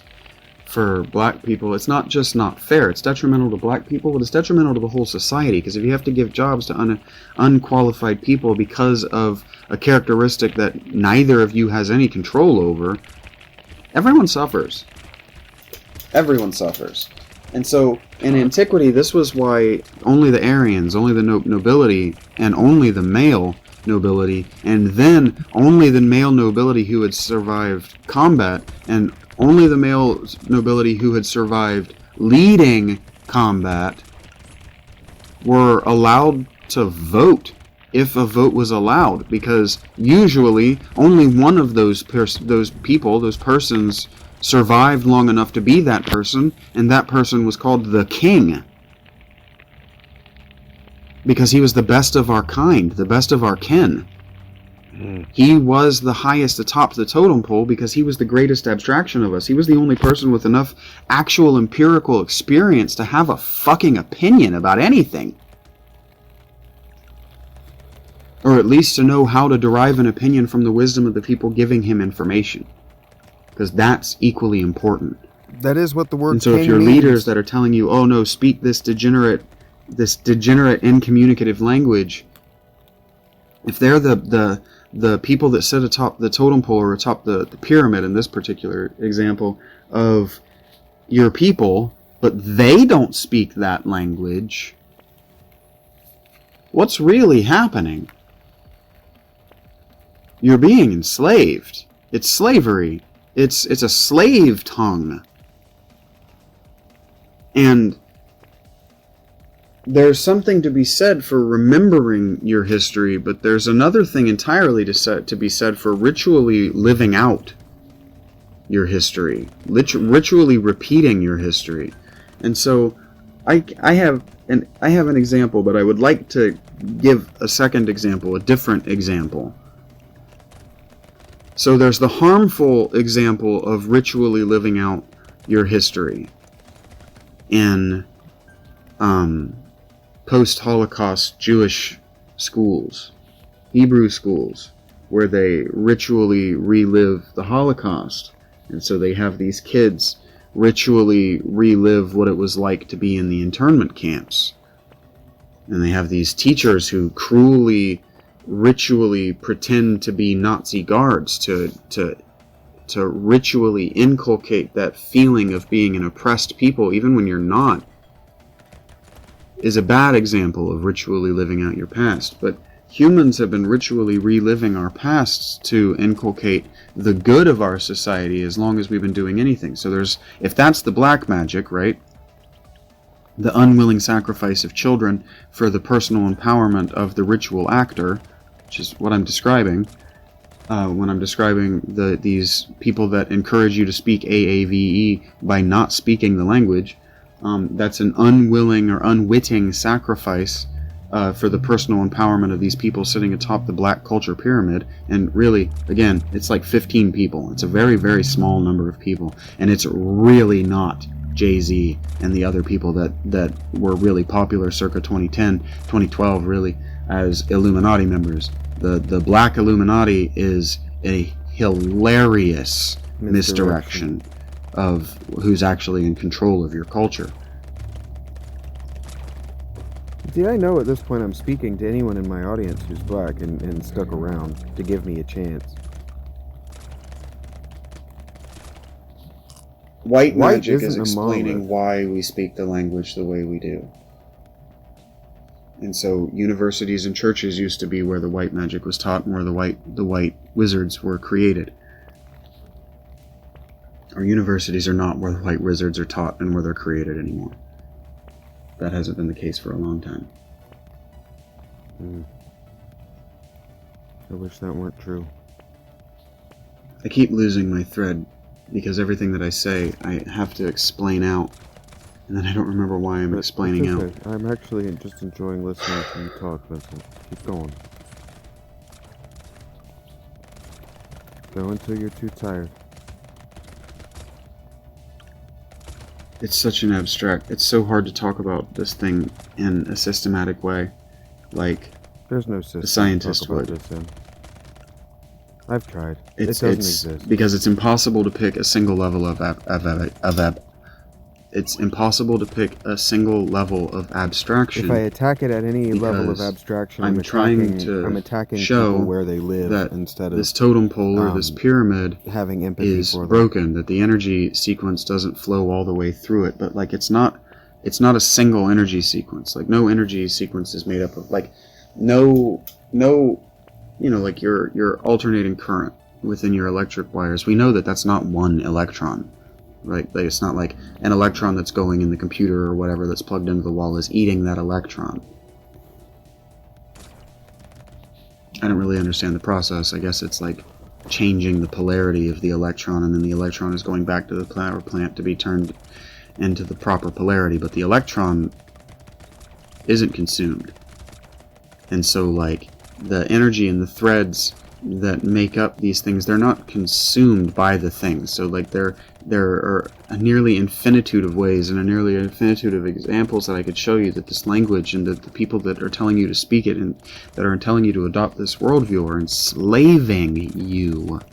They are making your life more difficult. Right back to where you were. For you, but also for the people in your immediate vicinity to understand you. For you, they're making it more difficult for you to communicate, not just like big ideas, they're making it difficult, near impossible for you to communicate your basic emotions. And like, if you can't communicate your basic emotions, you're basically a shut-in. And if you're a shut-in, you're traumatizing yourself every time you speak. I know what that feels like. It's my lived experience. So a good example My of ritual. Self-censorship to me This is is what I'm trauma. going to talk about. So you're ritually traumatizing yourself every time you use AAVE. Ritually traumatizing yourself. Ritually reminding yourself of that your people, whether your people were or were not, were a slave. Were slaves. And the only people who know they're slaves are people who are told that they're slaves. And the only people who don't like being slaves are people who know they're slaves. So if you don't know that you're being enslaved by your language and by your worldview, you don't know that you should not like it. So in a lot of ways, I'm a white savior. And I'm not allowed to do this anymore. But see, just because my skin is white doesn't mean that I have a white education. I didn't have a university education. I was a D student. I think my GPA was like a 2.2. I basically dropped out of high school. I just got a diploma. Oh, I didn't mean to. Because you can do that. You can do that now. And why shouldn't you? If the vernacular English, whether it be African American or whether it be Southern or whether it be whatever it be, if the vernacular English, if you're told, well, vernacular English is good enough, and grade school math is good enough, and Sunday school religion is good enough, and This is what you I was learn by talking the to you time about you're the other 18 day is when good I enough walked for to you get to be a cigarettes, fully and functional, thinking about it all already, day all the had made way me suck up developed half a pack of cigarettes. individual. I needed those cigarettes even to get myself to thinking about They're it. not doing it for you. Because you're not. Your brain isn't even fully developed. Your frontal lobe, your ability to make decisions for Before yourself, 25. your ability to test reality isn't even fully developed until you're 25. 25. And so the argument is, well, why are we allowed to fight wars at 18? Right? Why do we send these poor black kids to die at 18? Right? But they're not allowed to smoke cigarettes in certain parts of the country, and they're not allowed to smoke weed, and they're not allowed to drink. They're not allowed to make the decision to rent a car, or is it car insurance?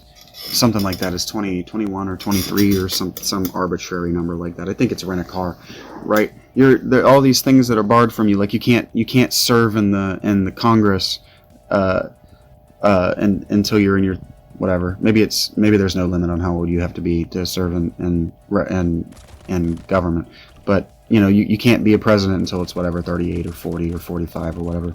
There are these arbitrary age restrictions, and then young people. I very distinctly remember being 18, being young, and being around people who didn't have college educations and didn't have parents with college educations who were going, but why about all these things, right? And protesting and saying, oh, our government is letting us down because it's not giving us the answers to these things. But it's like, governments didn't used to have to give answers to children. Adults didn't have to tell children why.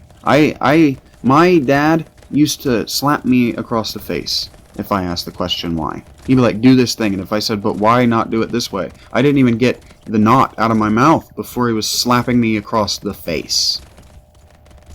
And I was a scrawny small boy, and he was not a small person.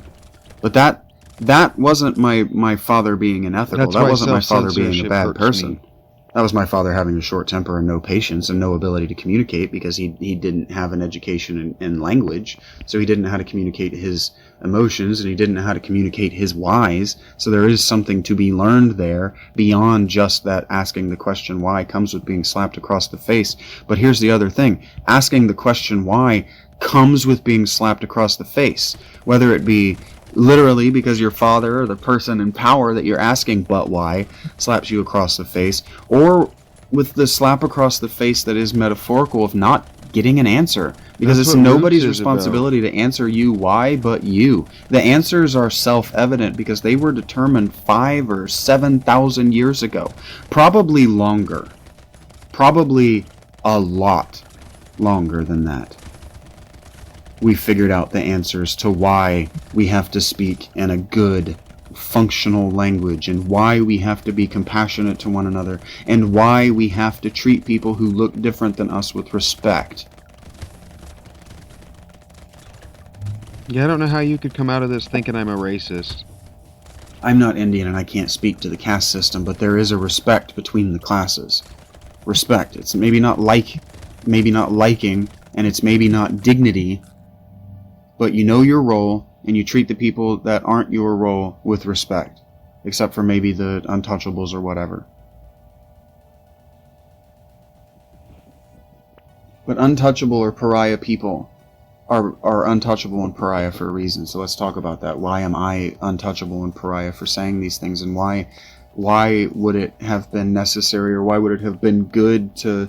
I still haven't given my good example of ritual magic, but why would it have been good to ostracize or make me a pariah? Because that's more important than the good ritual magic to me. If I've got an idea or an intellectual, if I've got this intellectual pathogen, I've got this idea, and I tell it to the wrong people whose campfires are dwarfed by mine, and they believe me, and I'm wrong, I can destroy civilization.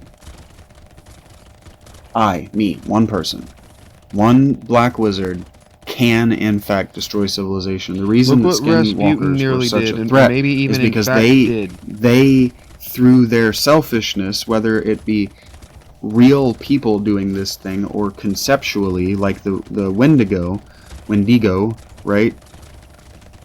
The cannibalistic, the monster that is the personification of winter cannibalism among Canadian natives. Or I guess extreme North American natives.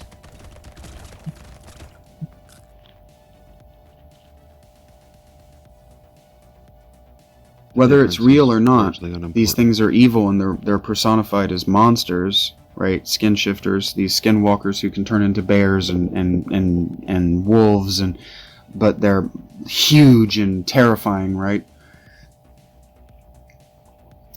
These things are representations of what selfishness actually does. It turns you into a monster. It turns you into a devouring monster that hurts the people around you, whether you want to or not. Like we talk about alcohol. Like, what is alcohol? Well, alcohol is it's self-abuse. And when you self-abuse long enough, you overfill the cup of self-abuse and you abuse the people around you, because it becomes habitual to abuse yourself. And once you make a thing habitual to do to you, it's just the next thing to do it to other people.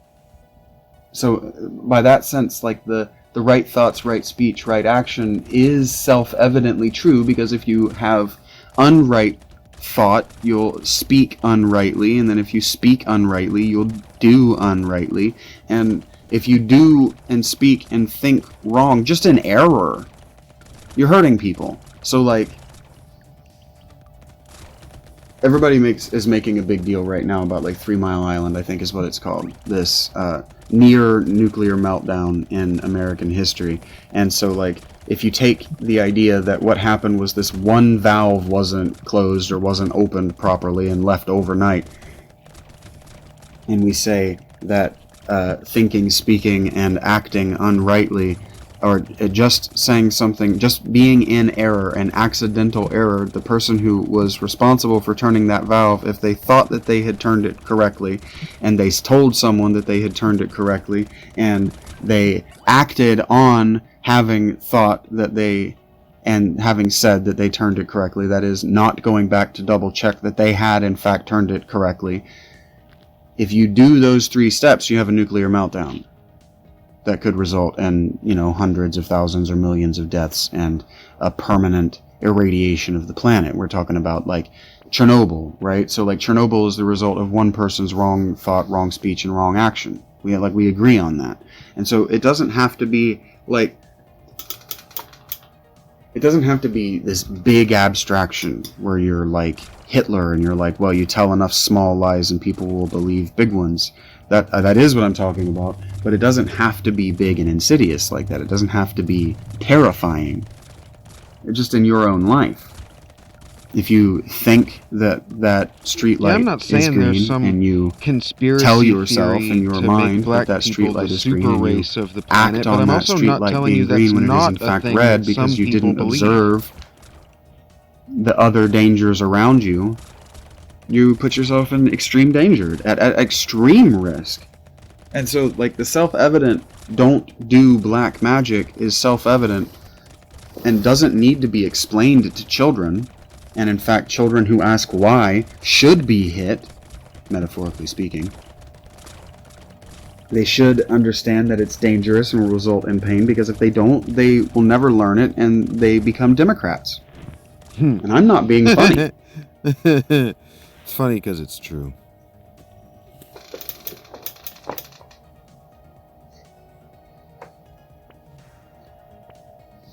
A good example of ritual white magic, and I loathe to use this example because you're going to rebel against it, is passion plays. Remembering the Last Supper, or remembering Jesus' sacrifice on the cross, right? I'm not a practicing Christian, but those are white magic rituals because they remind you of something bigger and better than yourself. They remind you of a history that connects you through time to people who were better than you.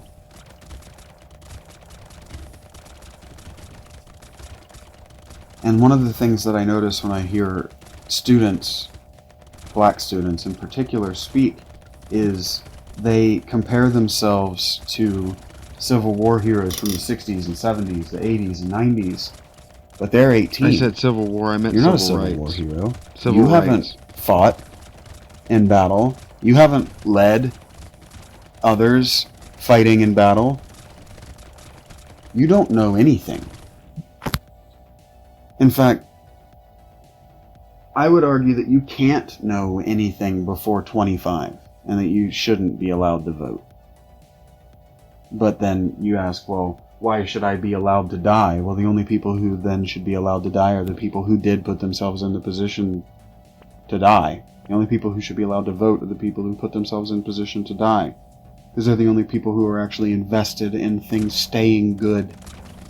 Because when we insist that it should be better, what we mean is it should be better for me. That's why the conversation with the only way presidents, especially to make with incumbent things, presidents, the only during way the debates to is always, get grease is is it better to be a for you now squeaky wheel. than it was 4 years The ago? only thing that happens is everybody races to the bottom. For you now, not for the country. Is it better for you?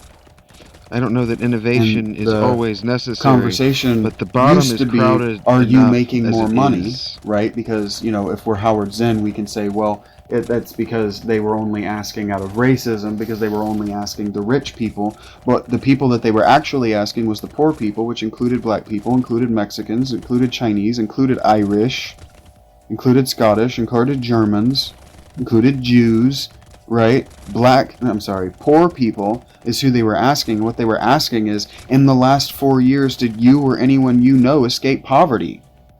That was what the question was. Fact. And if the answer wasn't yes, it was time to try someone else.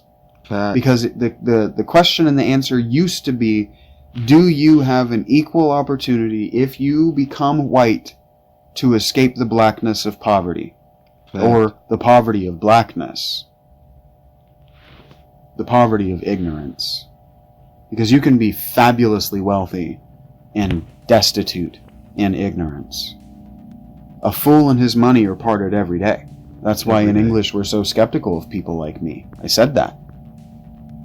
Yep, you think I'm trying to steal your money from you, and I don't want your money. I need your money. I want your adoration. Didn't Black Lives Matter prove to us that a fool and his money are parted every day? Didn't Jesse Jackson, Reverend Jesse Jackson, prove to us that a fool and his money are parted every day? Hasn't every single black pop star from, the guy in the Rat Pack, all the way up to Jay-Z, every single black pop star proven that a fool and his money are parted? Black sports stars. Like, isn't that the lesson that growing up black teaches us? I grew up in a black community. I grew up poor. Like the poorest possible. Like, the only way that we could have been any more poor was to not have running water, and my mother made sure of that about every third month. We were poor. So, like,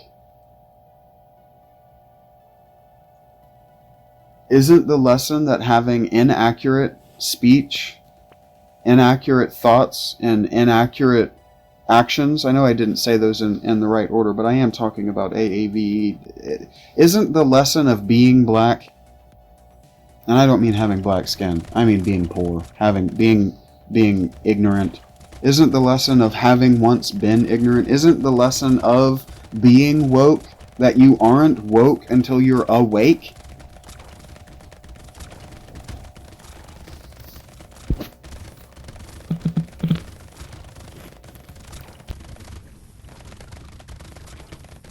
Yeah, that was a good end spot. There's nothing in there that I don't stand behind now. Alright, thanks for doing that with me. Take care.